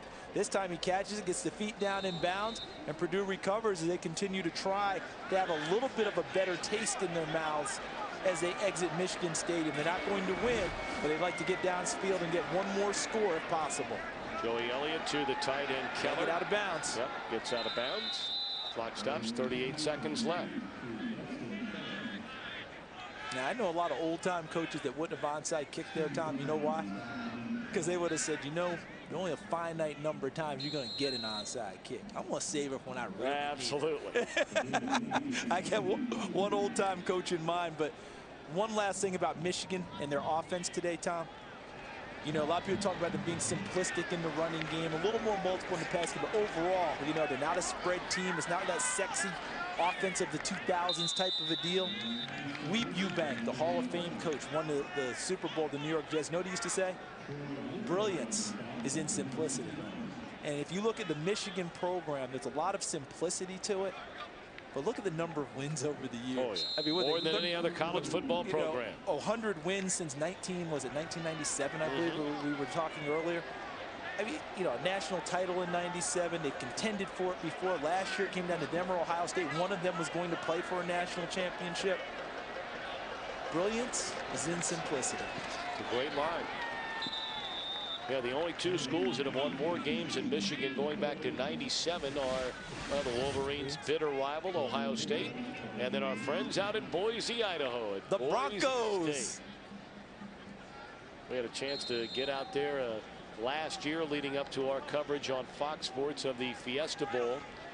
And what a great town, great city, beautiful campus, and they can play some football. Did you hear the great story of this week, Tom, of what happened at Boise State? You remember the ball Ian Johnson threw in the stands? Yeah. They got it back because they thought it was gone forever, but a fan had gotten it as Elliott throws it downfield, and a beautiful throw. To Standiford again. This is why they onside kick. They want to get one more score to feel good about themselves, a little bit better about themselves going in. But for Ian Johnson, he threw it in the stands trying to get to his parents. Look at this throw by Elliott. I mean, he threw that thing right in the bucket to Standiford, who had the feet down in front of Stevie Brown, the defensive back. And now Purdue has one last chance with 22 seconds. The ball's on the 3-yard line. But the fan returned the ball today to go in the trophy case in Boise.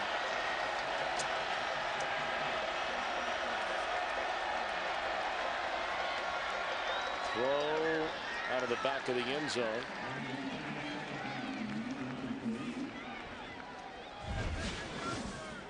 Those are the numbers in what is now known as the FBS, formerly known as Division 1A.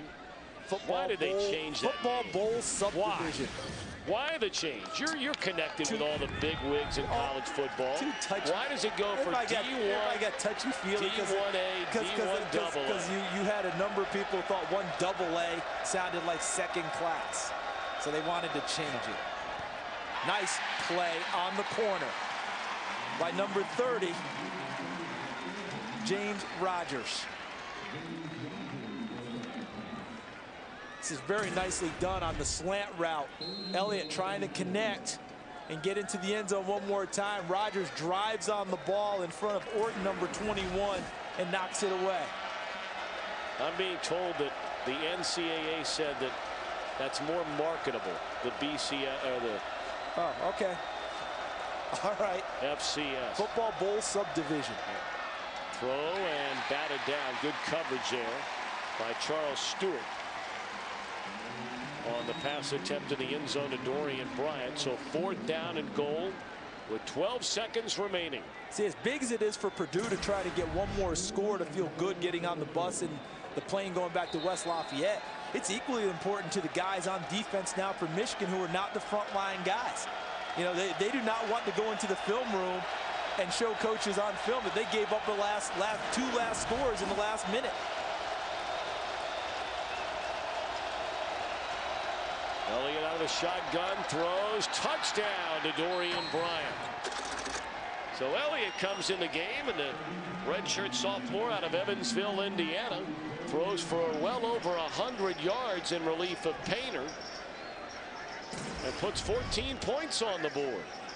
And the offensive line did a good job because Ron Elliott came after him on that play, sent a few extra guys in his direction, trying to heat him up a little bit, but they held firm and gave Joey Elliott a nice throwing lane, and he delivered.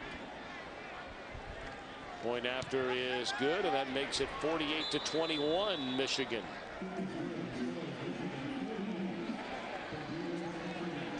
Well, Charles, we talked about the weeding out process beginning on this second Saturday in October. Yes. With 1 month basically to play in the Big Ten regular season.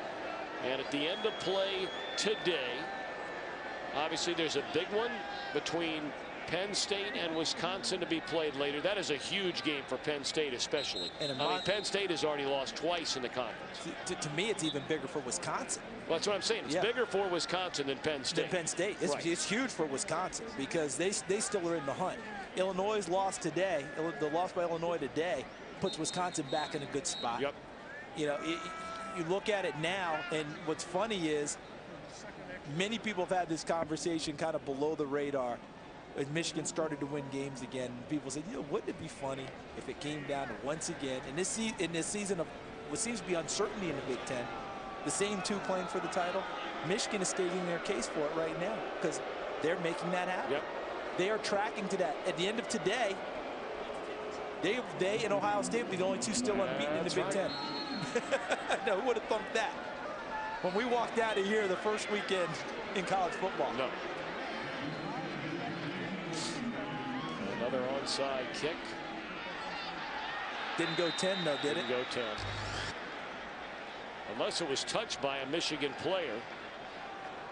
I don't think it was, but because if it was, then they can have it with less than 10 yards, but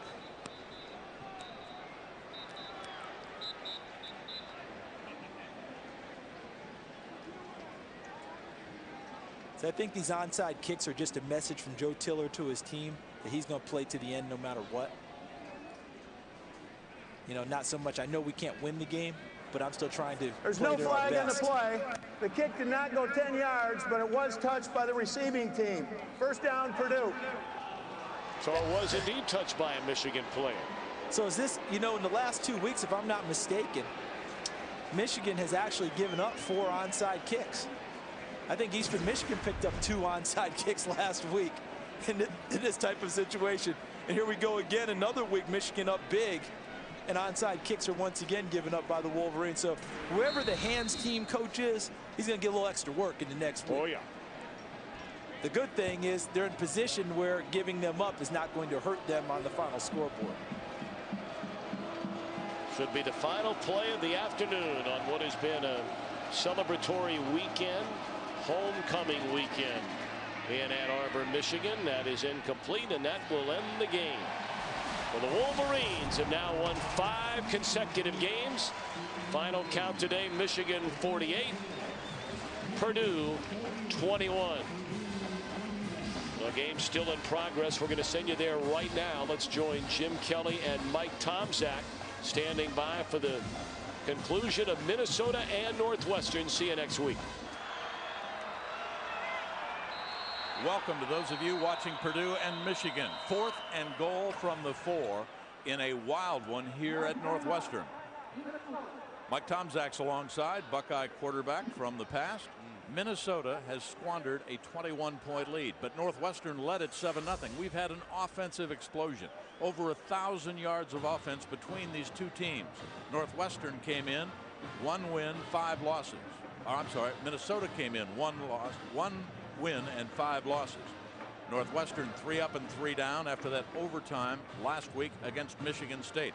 And here, Mike Tomczak, as we welcome that audience watching Michigan-Purdue, is how the Wildcats clawed their way back into it. First the interception, then the touchdown to Lane, then the deflection. Arrington, Wooten picked it off. And then CJ, audible his own number to get to within 7, 35-28, and that, fans, is where we are.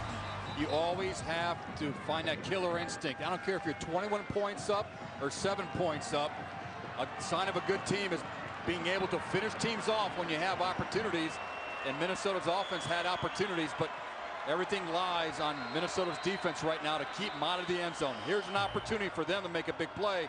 Now they call their second consecutive timeout. Minnesota. You could do this. You're allowed to call as many timeouts. I mean, you can't take them home with you, Jim. You can't put them on the bus ride back to the airport. But, you know, it's a chess match right now. Coaches are saying, what'd you see? What'd you see? Well, I saw a lot of receivers out there on the left-hand side. For Pat Fitzgerald and his Wildcats, safe to say a bowl bid could rest on this next play. I mean, there were bowl scouts from 3 different bowl games here on campus last night. They're here at the game. Northwestern trying to run the table. They get ready for Eastern Michigan here at home next week. Then they've got Purdue on the road, Iowa, Indiana here, and finish up with a grueling game against Illinois. But they've got a chance for a bowl bid in Pat Fitzgerald's second year. Well, I'm sure a lot of these bowl scouts are looking at the powerful offense and just the tradition that Northwestern brings. And on the other side, Minnesota is a team that is young and trying to change their mindset up there to try to get things turned around and get back to a bowl. Flood wide to the right. Motion by Conte. Man-to-man coverage. Here comes the blitz. This is it. Touchdown Wildcats. Peterman again. Unbelievable. You got the linebacker running underneath. Talk about the thrill of victory and the agony of defeat, but we're going to go into overtime here if this kick is made by this young kicker.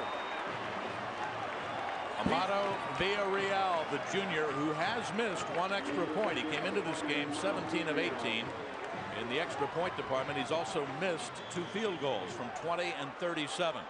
This to tie.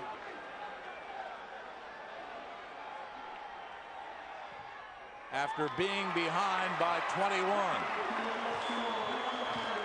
A wild one in the land of the Wildcat. We get blitzes here. You got a blitz coming. No, he's going to run out here. We got a blitz here, blitz here. You're going to double this guy right here in the slot, and that's Peterman. You got collision. You got inside technique by the corner. Tremendous ball location. You couldn't have put that ball in a better spot. What a great throw. And he was going backwards. He wasn't on balance. It is unbelievable what Northwestern hasn't done on defense. And he beat the 5th-year senior Jamal Harris, and Coach Brewster's reaction right there. Peterman 7. Well, they went 73 yards in 7 plays, 4 yards the last one by Peterson, who's had just a career game here this afternoon. He had 10 catches a little bit earlier. Peterman. I'd take him in my huddle. No question. He's a gamer. Out of Springfield Sacred Heart Griffith High School in Sherman, Illinois, 11 catches, 108 yards, and 1 touchdown for number 10, Eric Peterman, the junior wide receiver. So we've got 8 ticks left before we head to overtime, and they'll just squib it. Mike. Is that your T-ball? One of the big lunks falls on it at the 35. Nobody's going to take a chance of fumbling. So you've got, do you throw it deep? Do you hope for a penalty? What do you do? Absolutely. You got a big play receiver, number 1, Ernie Wheelwright. I mean, worst case scenario, the ball ends up incomplete or intercepted, and you got people covering downfield. So I would take a chance. I mean, the only way you're going to get this kid to grow up and continue maturing, Adam Weber, is to put him in game-like situations. Scores tied, 8 seconds left. They haven't had a sack all afternoon, Northwestern. What you don't do is throw it over the middle where anything can go wrong. Well, it's not going to happen. It's not going to happen. They're going to go ahead and take a knee and play for overtime.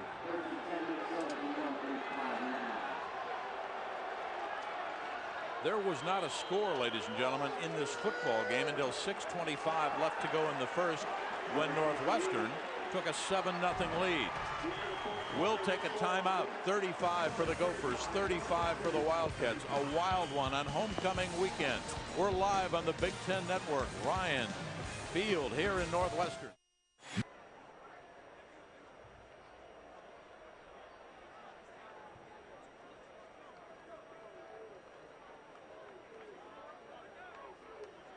Mike Tomczak is alongside. Glad you're on board the Big Ten Network. Another overtime game. The Wildcats of Pat Fitzgerald in overtime last week against Michigan State. Gophers opened up double overtime. We did that game on the Big Ten Network at home in the Dome, so neither team a stranger to overtime and the pressure-packed moments that ensue. And the Cardiac Kids, the Wildcats, are, at 7 points or less in the last 15 games. They've been 12-3, so percentages favor them. But it's going to be whatever defense makes a stand is what's going to amount to this victory for either team. It's amazing that one of these defenses have to make a play because the offenses have made a statement today. It starts with the toss of the coin. Then each team gets one possession at the opponent's 25-yard line. The team retains the ball until it scores or fails to make a first down. We've seen some beauties on the Big Ten Network this year in overtime. And keep in mind the way this game is going. After the second score, the third score, they have to go for 2 points. They can't kick an extra point. If you were playing in this game right now, would you rather take the ball or would you want your defense out there first? I want to take the ball. Because? Has won the toss. Put pressure on the defense. To begin the overtime period. And that's interesting that Pat Fitzgerald did that. First down. His offense is hot right now, but in college football, you know what you have to do on offense when you get the ball back if you play defense first. But I'm an offensive-minded guy. You know that, Big Jim. Northwestern in overtime, 1-0 this year. That against the Spartans last week when Boucher had that record-breaking performance. 6-1 all-time in overtime since they started the overtime in college ball. The Wildcats are. Well, for you viewers at home, you like offense. We have close to 1,100 yards of total offense. 70 and points. We're not done. And 70 points on the scoreboard. And we got your professor up here grading the quarterbacks. So stay tuned. 1st and 10 for Minnesota. Weber comes back against the grain to Decker. An ankle tackle by Sherrick McManus, number 24. Down live to the sideline. Here's Marshall. You guys talking about the success Northwestern has had in overtime, 7-1 all time. Don't forget though, 6-0 all time against Big Ten teams. So pretty good against the in-conference opponents. Thank you, Marshall. If you're an offensive coordinator, you go to the things that have been working well for you. First play for Minnesota was a wide bubble screen to Weber that went for a touchdown earlier. I'm sorry, to Decker. Not successful there. Weber pulls it down, calls his own number after faking to Thomas and slithers down near the 21. Will bring up 3rd and long, and Sherrick McManus coming up with a big game today. The sophomore out of Ridgewood High School in Peoria, Illinois. Weber now 23 of 34, 314 yards, 4 touchdowns, and 2 interceptions. One of them not his fault. You see that jersey, all the grass stains from this natural grass surface. It's not indicative he's been on his back, but he's been a warrior all day. 7 out of 14 on 3rd down conversions, 3rd and 6. Corner of the end zone, touchdown. Penalty flag is down and has to be checked out. Wheelwright, if it stands, it's his 3rd.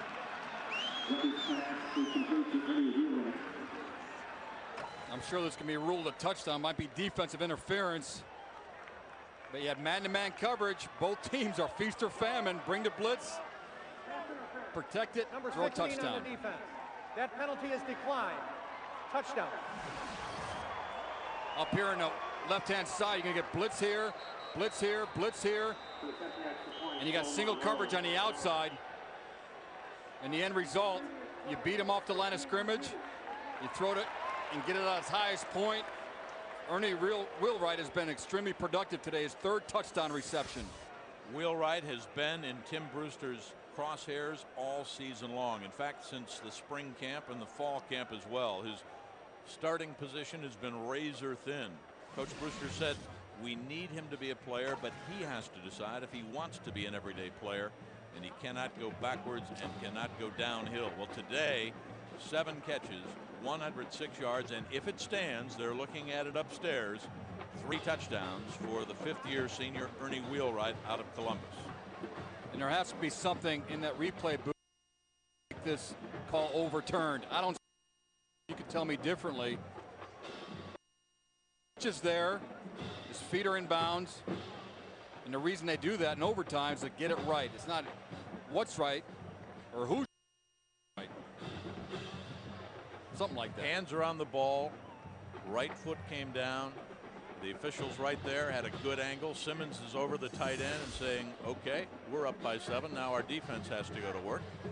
And another look as the referee, Dan Capron, review. Defend that any better. Now, you talk about a game of. There was a want-to there by Wheelwright. After review, video confirms the call on the field. Touchdown. Ernie Wheelwright has come up huge. To be honest, this is what Coach Brewster, right, Coach Dunbar were hoping for. But they were hoping for it back before Labor Day, before that overtime loss to Bowling Green. Now the extra point. Joel Monroe, the junior.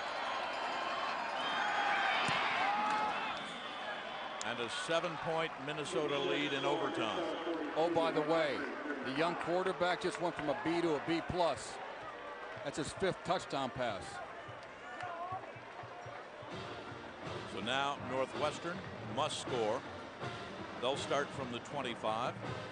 He doesn't look like he is rattled at all. Even after the 2nd interception, he was laughing on the sideline. You were a little surprised, but that's the way you want to see the guy respond, isn't it? That's the way I would have been. I mean, throughout my whole career, you know, it's not like I did something intentional to throw an interception. They made a play. The one time was a tip. The first interception, he just didn't see with clear vision where the linebacker was. But this is tremendous film study for this young quarterback to take it to the next level the second half of this Big Ten season. The stats on C.J. Boucher. Flares it out to Peterman. Peterman on the option, throws it in the end zone, batted away. How about that flea flicker? Dominic Barber, and yes, the senior strong safety, that's his dad, Marion Barber Jr., his brother, Marion Barber III, both starring as running backs at Minnesota, upholding the family tradition. Watch it. Here's the thrower. Here's the receiver. I'm sorry, the inside receiver is going to run down here and get behind the secondary. You talk about a game of inches. That's a tremendous play by Barber, like you just talked about, Jim, but I love the play call. You go right for it right away. Bet Barber wish he could have had another half an inch to intercept that. 2nd and 10 from the 25. Inside the 20, but well shy of first down yardage. 3rd and a long 4 coming up. That was a collision. You can hear the helmets up here. See if you can hear it. Turn up the volume at home. Turn it up. Watch Hightower 44, or listen for Hightower.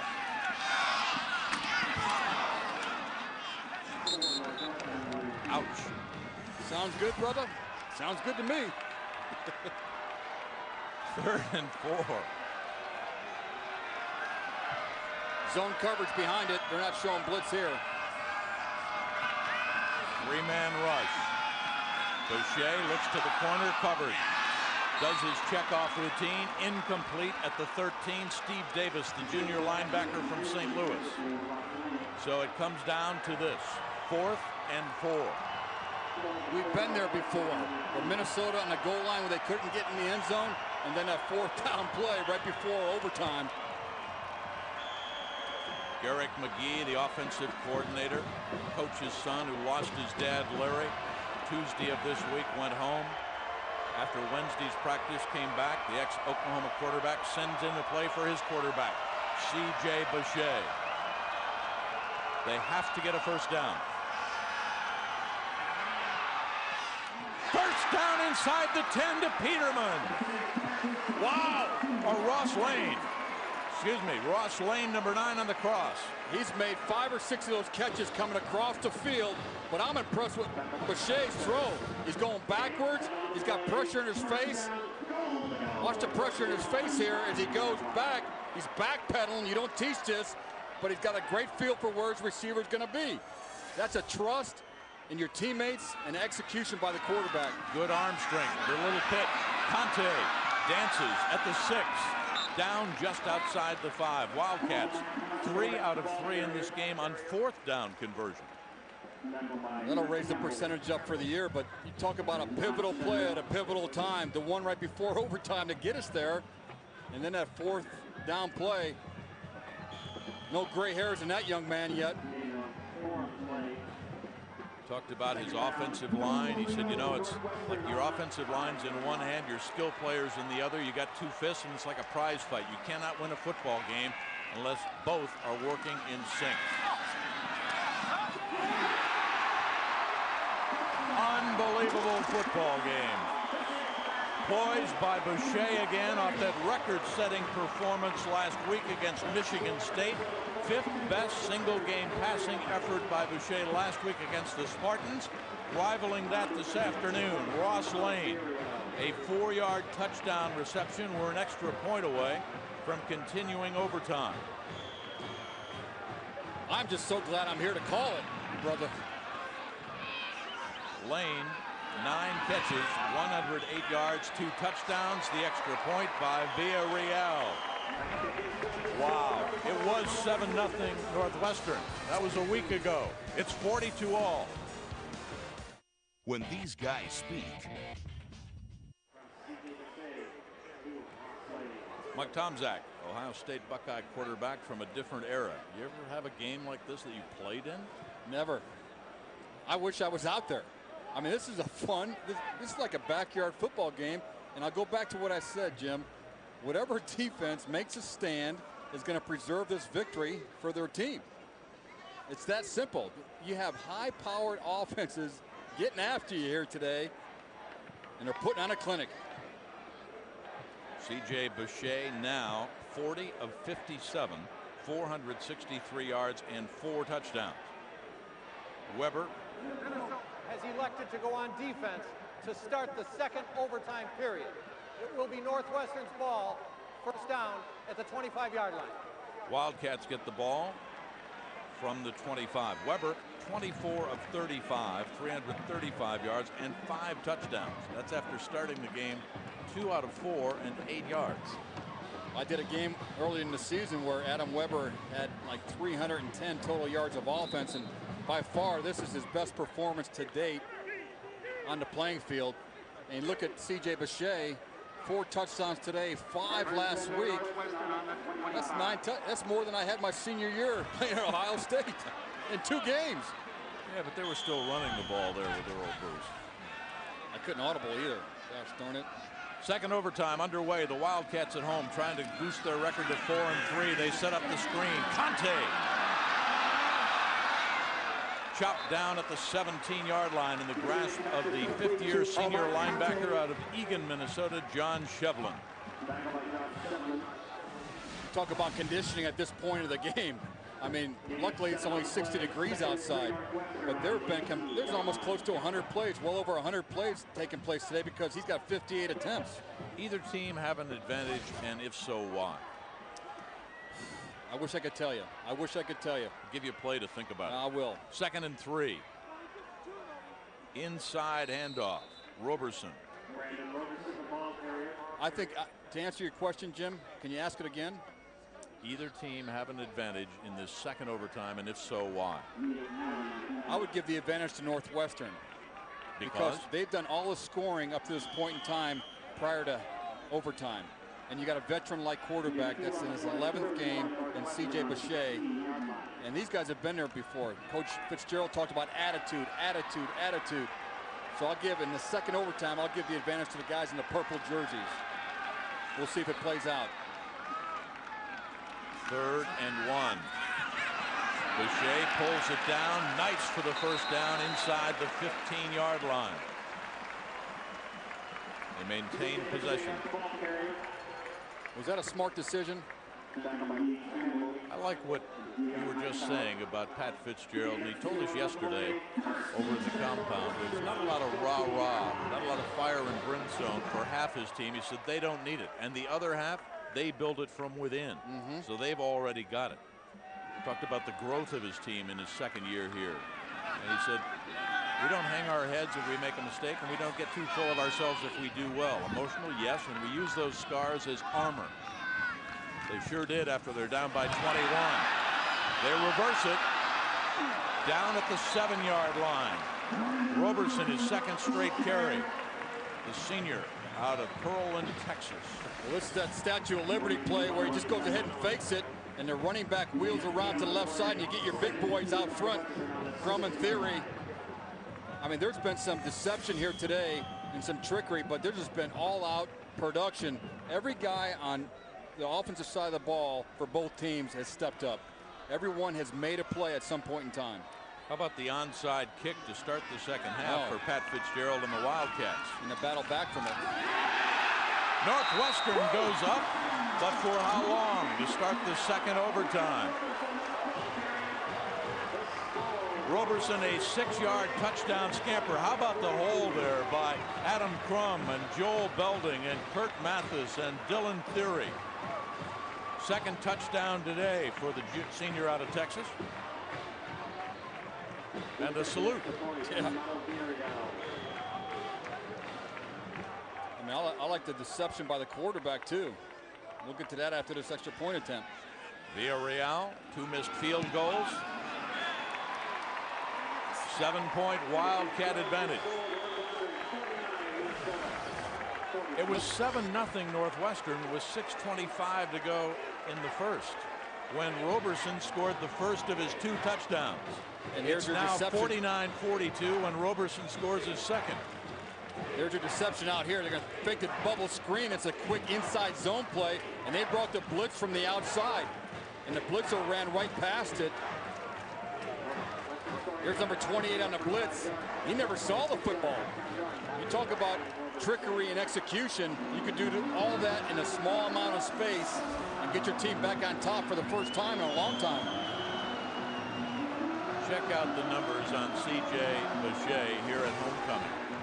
And 2 weeks ago, or what he's done the last 3 weeks against Michigan. 3 interceptions, 2 picks. Last week, a career. Gophers start from the 25, deflected.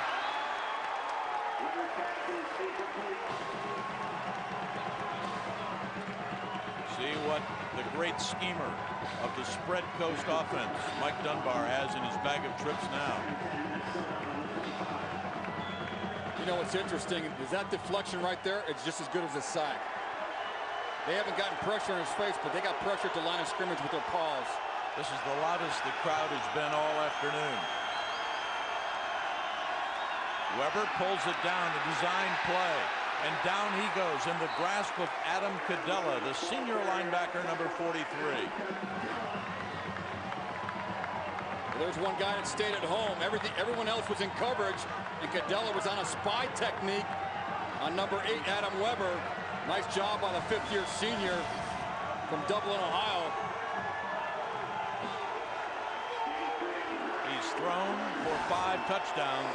He needs 7 yards to keep the football. Timeout. Charge timeout. Minnesota.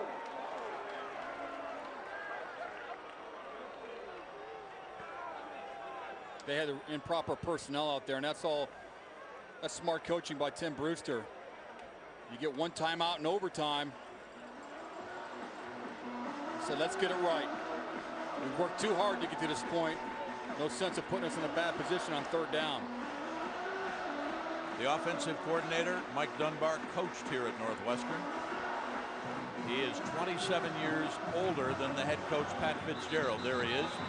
He went on vacation this summer with his wife, 2 laptops on vacation, and for 5 hours each day looked at offensive schemes and offensive formations on his vacation. And I said, and then? He chuckled and he said, and then I did whatever my wife wanted.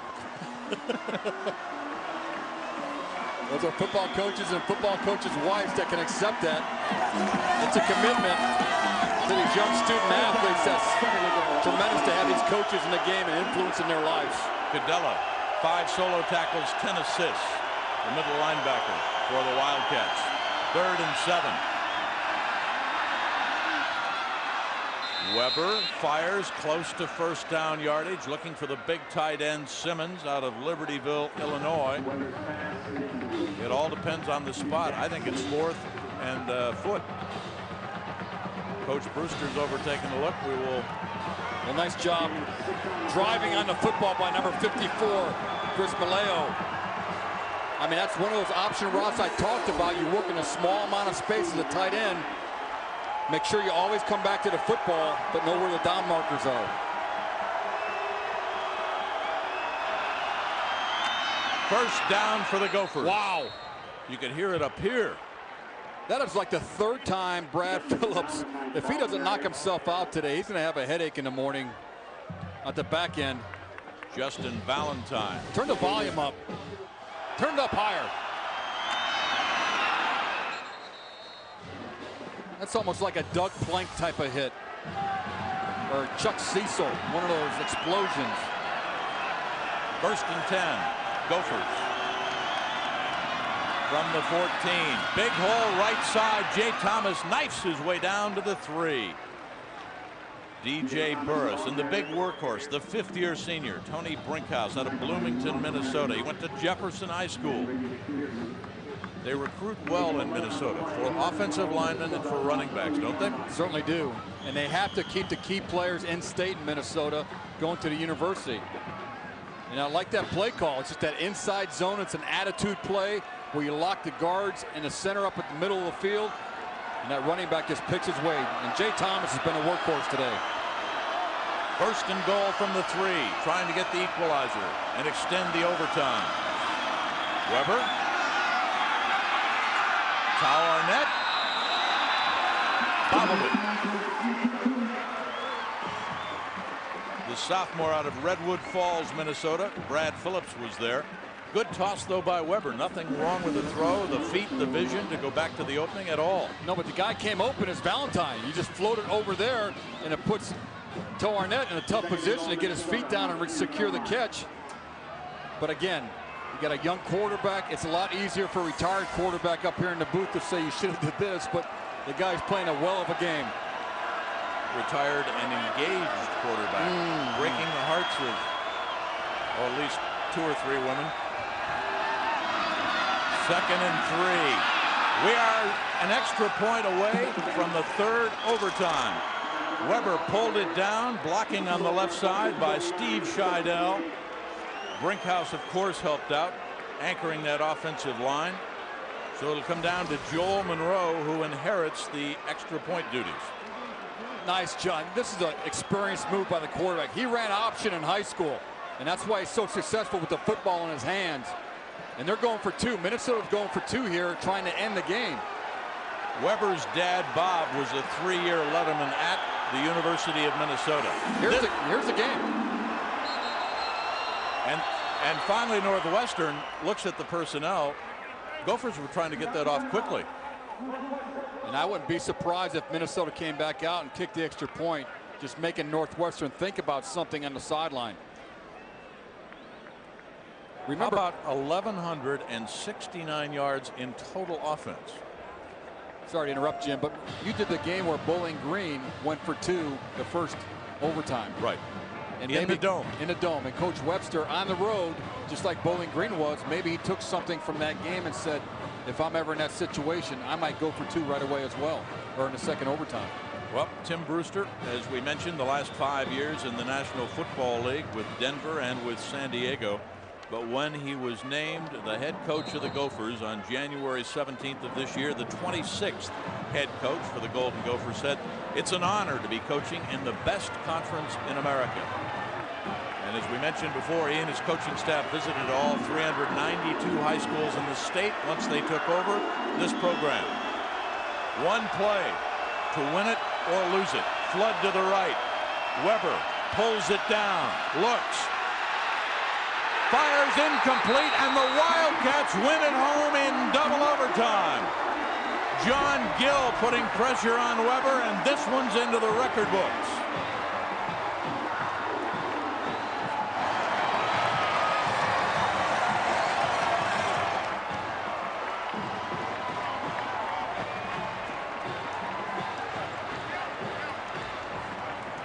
We talked about in the open, Jim, getting to the edge for Minnesota. They have to get to the edge to have success.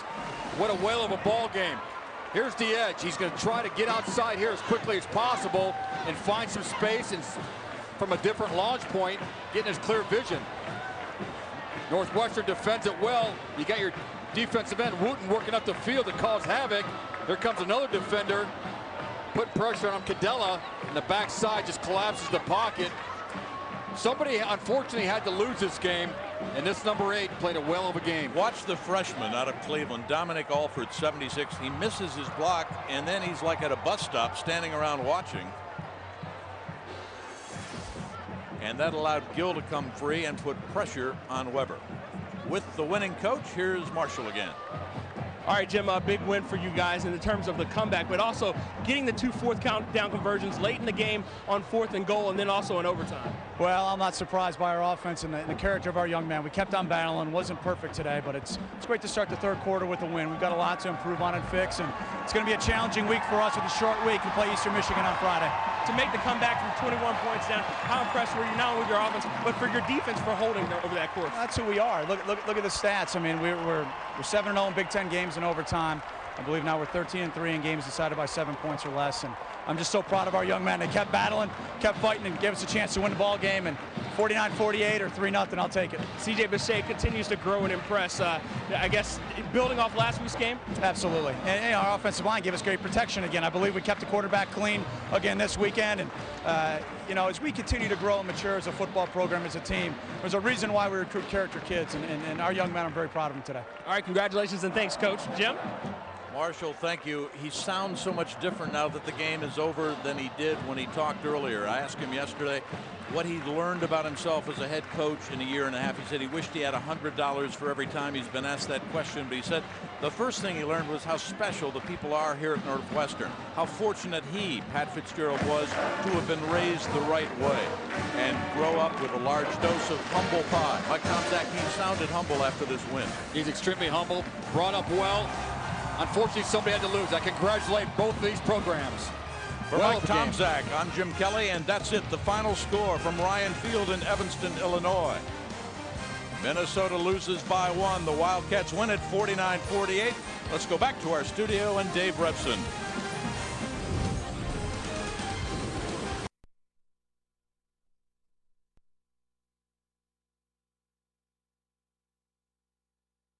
Coming up on Michigan Replay, Purdue comes in for homecoming and leaves the big house with a loss. We'll have the highlights. We'll also meet the irrepressible number 2 in maize and blue, Sean Crable. And we'll look ahead as Michigan faces a night road game at dangerous Illinois. All that and more coming up next.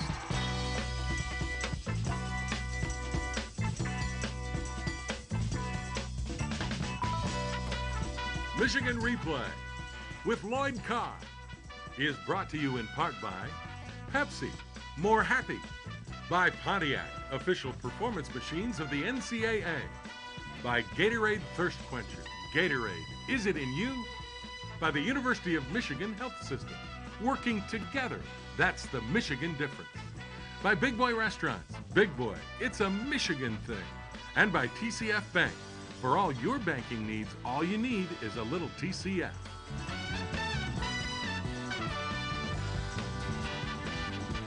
Everybody, and welcome to Michigan Replay. Well, the Wolverines get a big win over Purdue on Saturday. Coach Carr, 41-28, and it wasn't actually that close.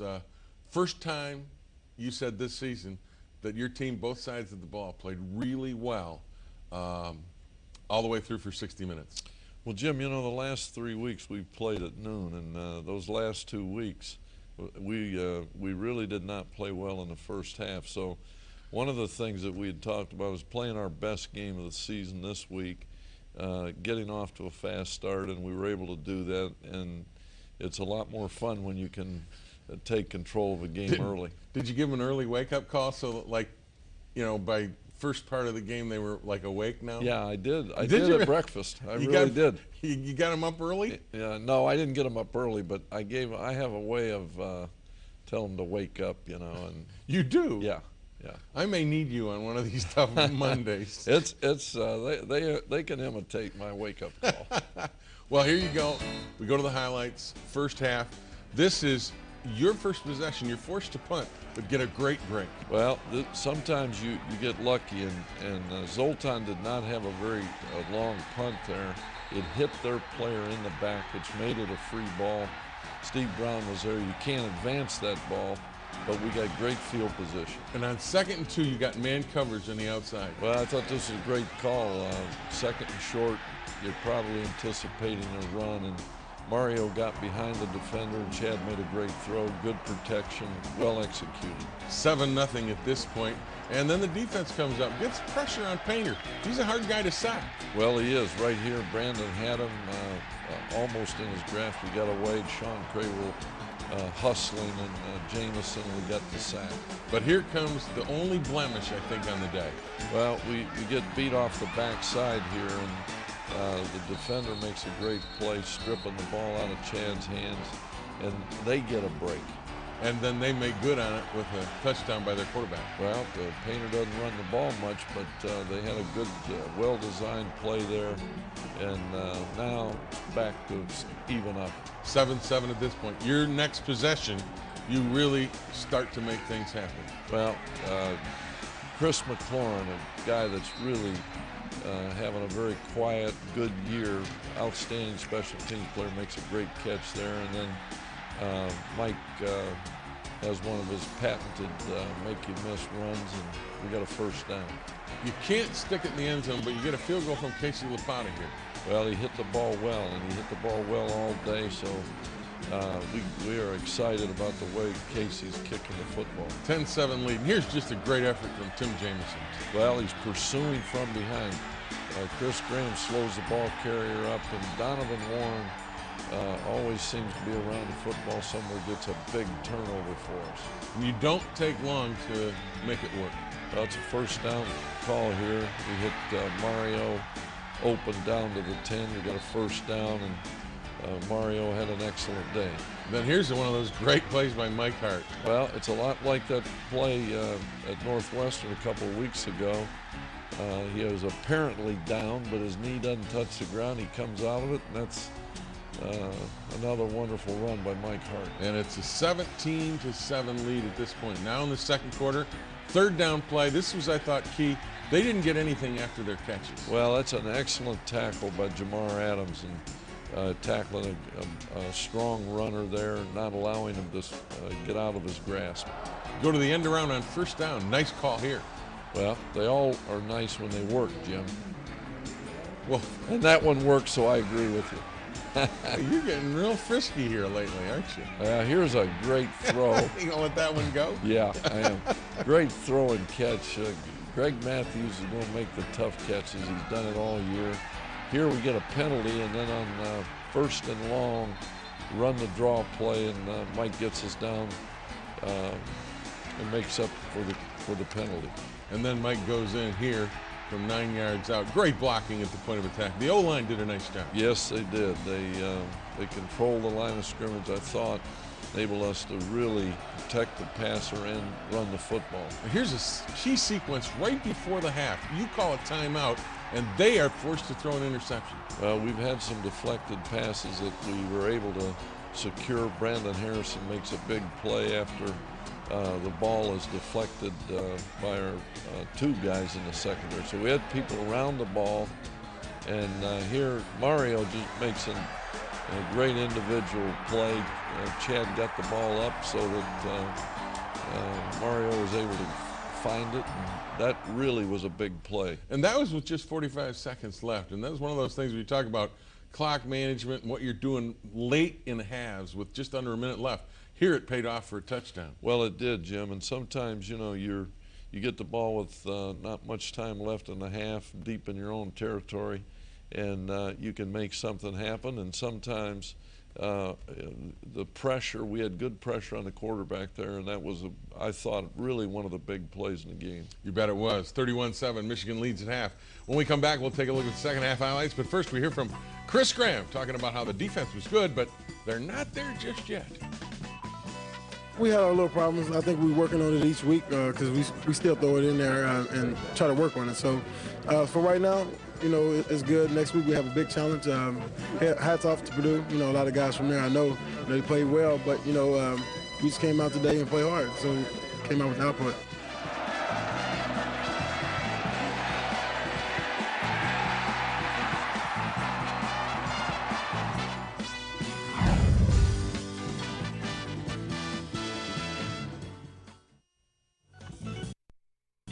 Michigan Replay and Alro Steel take you inside the locker room. Coach always preached to us about being ready when you call down. So I guess if you practice hard and you work hard and you got a great line like we got, and when you get that opportunity, you got to be ready. Wolverines had a big 31-7 lead at halftime. Now, Coach, you haven't gone into the locker room with big leads this season. That one was kind of different for you. Well, we did one other game earlier in the season. Well, now you're going to call me on that.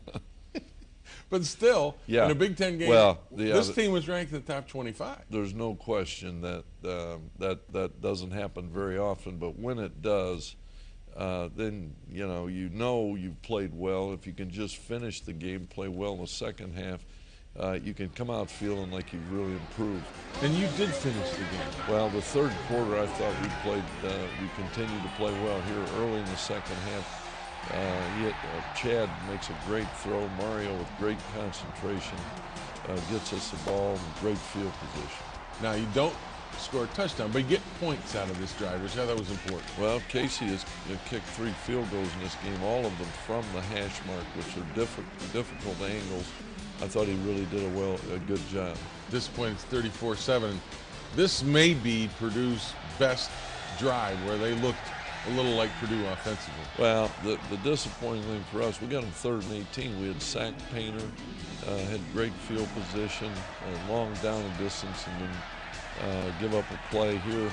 They get the ball behind our corner, Donovan Warren. We're playing 2 deep coverage there. He's got to get a little bit deeper. Here's the 3rd and 6, and I like this. Your defense just doesn't quit. Well, Morgan Trent makes a wonderful play here, supporting the quarterback scramble, and they come up short and have to punt the ball. And then you get the ball back, and you go back to work. Well, we got the quick screen here to Mario, with Carson Butler out in front, and get a first down. And here's the 3rd and 7 throw to Mr. Consistency, Adrian Arrington. Well, he is Mr. Consistency all year long.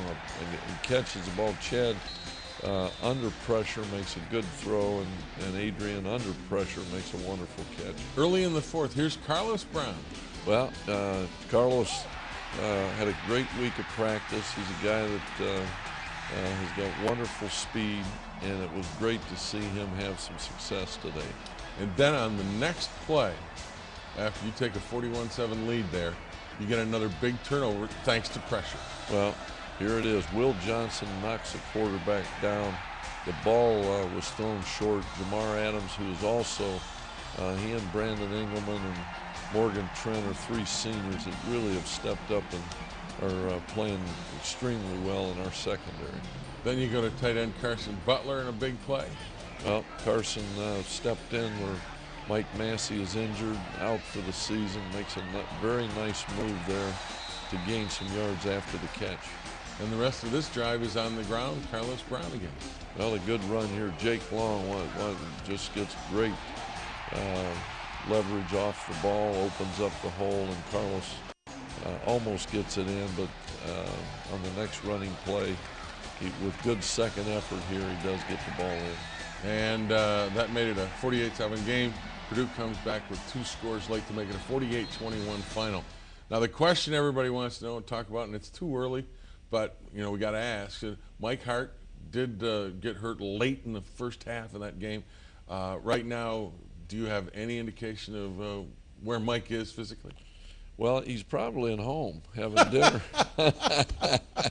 I couldn't pass that up. That's a good one. You know, you're getting pretty good at this. Well, you know, we're not going to know until Tuesday or Wednesday and see if there's any swelling and how comfortable he is. But so I that's all I can tell you. You know, he left walking on it after the game. So, but we'll just have to see. When you talk about this game and the fact that it was a big win over a ranked team, you talked afterwards about how it was your best performance, both sides of the ball, for the entire 60 minutes. Is that where this team is getting better week in, week out? Can you see it, and that's what's pleased you most? Jim, you know, we went into this game probably healthier than we have been since very early in the season, and I think we really, in the first half, put our team together. We played extremely well on defense. I think offensively we really executed. We mixed the run and the pass, hit some big plays, ran the ball effectively. We did a good job in special teams. Our field goal kicking is coming along. So we have to come out of this game in relation to where we were, I think, with improvement. And that's really, at this stage of the game, as we go down the stretch here, if you can improve on a weekly basis, then you have a chance. All right, well, the Wolverines certainly improved against Purdue with the big 48-21 win. When we come back, we'll meet Sean Crable, one of the Wolverine captains. But first, we hear from Chad Henne, who tells us the offense was all about the game plan today. We understood what they're going to give us. We executed the plays to a T. I mean, we got the cutoff blocks on the backside for the running game. They're giving us one-on-one coverage, and we beat them in man coverage. Now, the Pontiac Performance Play of the Game. First down from there at the left hash. Moondrosen hard in the offset eye. Power left. Here's hard off the left side. Squeezing through. Bounces off the top of the pile. Still on his feet. He's in the end zone with second effort. Touchdown, Michigan. He never went down. And the Boilermakers thought they had stopped him.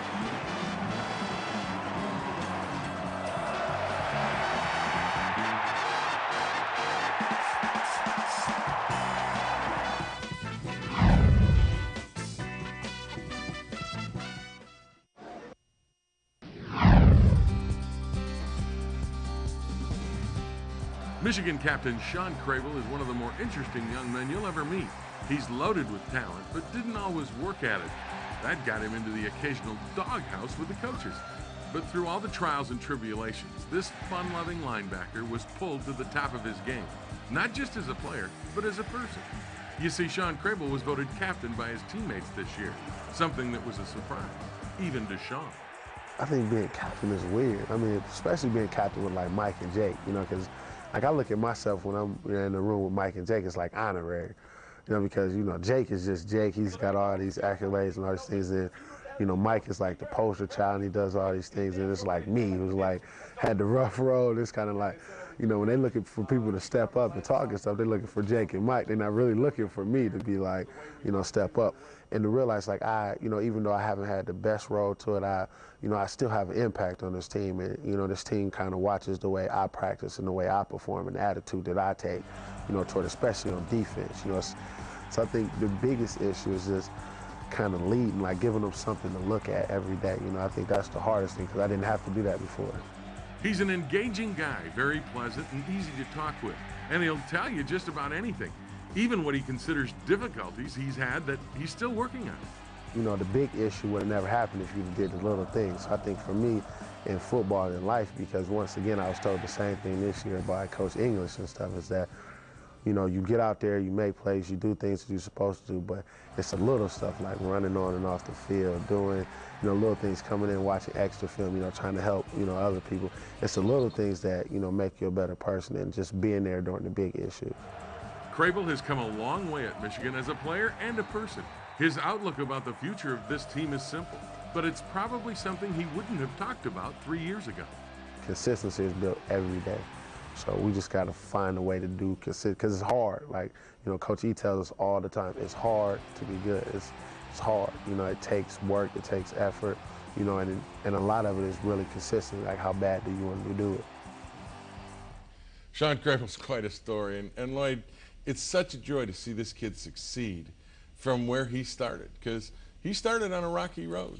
Well, yeah, he did, and it's a beautiful story if you know the whole thing. And but I think the things that he talks about there, you know, in terms of his relationship with Coach English, Ron is an extremely demanding guy, and yet Sean has really bought into that, and it has really enabled him to improve to where he is today. And today he's an outstanding football player. It is a great story indeed. Sean Craver, one of the Wolverines' captains. Don't go away. When we come back, we'll scout Illinois. But first we hear from Terrence Taylor, who says, bring on the Illini.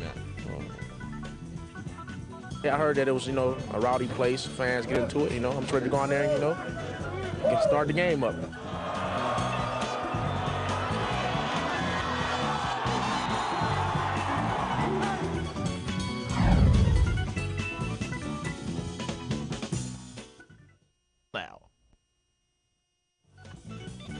Michigan Replay and Alrose Steel take you inside the locker room. Iowa, you know what I'm saying, you can say they knocked them out the Big Ten race. You know, we're still in there. You know, we just got to go in there with our head focused. You know, we just can't overlook them. You know, just because they lost don't mean they're not going to come in and play. You bet. The Illini will come to play, and it is a night game in Champaign, and we're going to scout the Illini. That's going to be a battle down there. Well, there's no question. Illinois has, in the last 2 years, made unbelievable strides. A very physical, tough football team, runs the ball as well as anybody maybe in the country, and improved defensively a year ago, and well-coached football team. And the thing, again, about Illinois is they've got, under Coach Ron Zook, kind of a running quarterback, if you will, in Juice Williams, but they also have Eddie McGee who can come in and play. It's kind of a two-quarterback system. Well, it's a spread offense, using the quarterback to run the option, designated draw plays for him. And so it reduces defensive football to assignment football, Jim. Somebody's going to have the quarterback, somebody's going to have the pitch on every down. All the defenses have to be coordinated so that you can deal with the option of the quarterback run, and that's not easy. And this freshman, Ben, along with Mendenhall, give them two very big offensive weapons. On defense, Will Davis is the big defensive end, and you really like Lehman, their middle linebacker. Well, I like all those guys. Richard Mendenhall, I think one of the outstanding backs in the country, and having a great year. This kid, Ben, is a great receiver, great athlete as a freshman, and there's no question defensively they're a physical group. When you go into a game like this on the road and you know it's going to be one of those hostile environments. It's always hostile in yeah, it's always hostile on the road in the Big Ten. How do you prepare the team for a night game on the road in a situation like this? One of the things we'll do, Jim, is we'll have dinner here Friday evening like we would on a home game, and then we'll fly in there, arrive in Champaign 7:30, 8 o'clock, which reduces the amount of time that you're down there. We'll probably try at some point Saturday to get over to the stadium because a lot of our guys have not been there since we haven't played them in the last 2 years. Just kind of a short walk around. Yeah. Is it tough during the day? I've always felt that I hate sitting around the hotel all day long because it's like you should be playing. Your body clock says, hey, it's 1 o'clock, I should be playing. Well, you know, I think two things. It is a long day, you know, and so you're trying to use that time in a way that allows your team to stay focused. But the other side of it is I think we play very few night games, and I think our players really enjoy playing at night. So I think this will probably be the only time this season we play at night. Yeah, and real quickly, the key in any road game like this where there's a lot of, you want to get a good start and you don't want to turn the ball over. I mean, that's like, okay, that's easy to say. That's what you should do. Well, I think, you know, that comes down to really, if you look at winning and losing, the turnover battle is really in most cases what defines the game. So, but you know, we're going to have to play our best game on defense because of the talent, the skills they have, and we got to find a way to score some points. All right, it'll be a dandy. Michigan versus Illinois, a night game next Saturday. We'll have all the results right here, same time, same place on Michigan Replay. Michigan Replay has been brought to you in part by Abso Pure Water, delivering quality bottled water since 1908. By Sirius Satellite Radio. By the University of Michigan Alumni Association, uniting the leaders and best. www.umalumni.com. By State Farm, providing insurance and financial services. By AT&T, for a behind-the-scenes look at sports, visit attblueroom.com/sports. And by Powered by Pontiac, the official performance machines of the NCAA.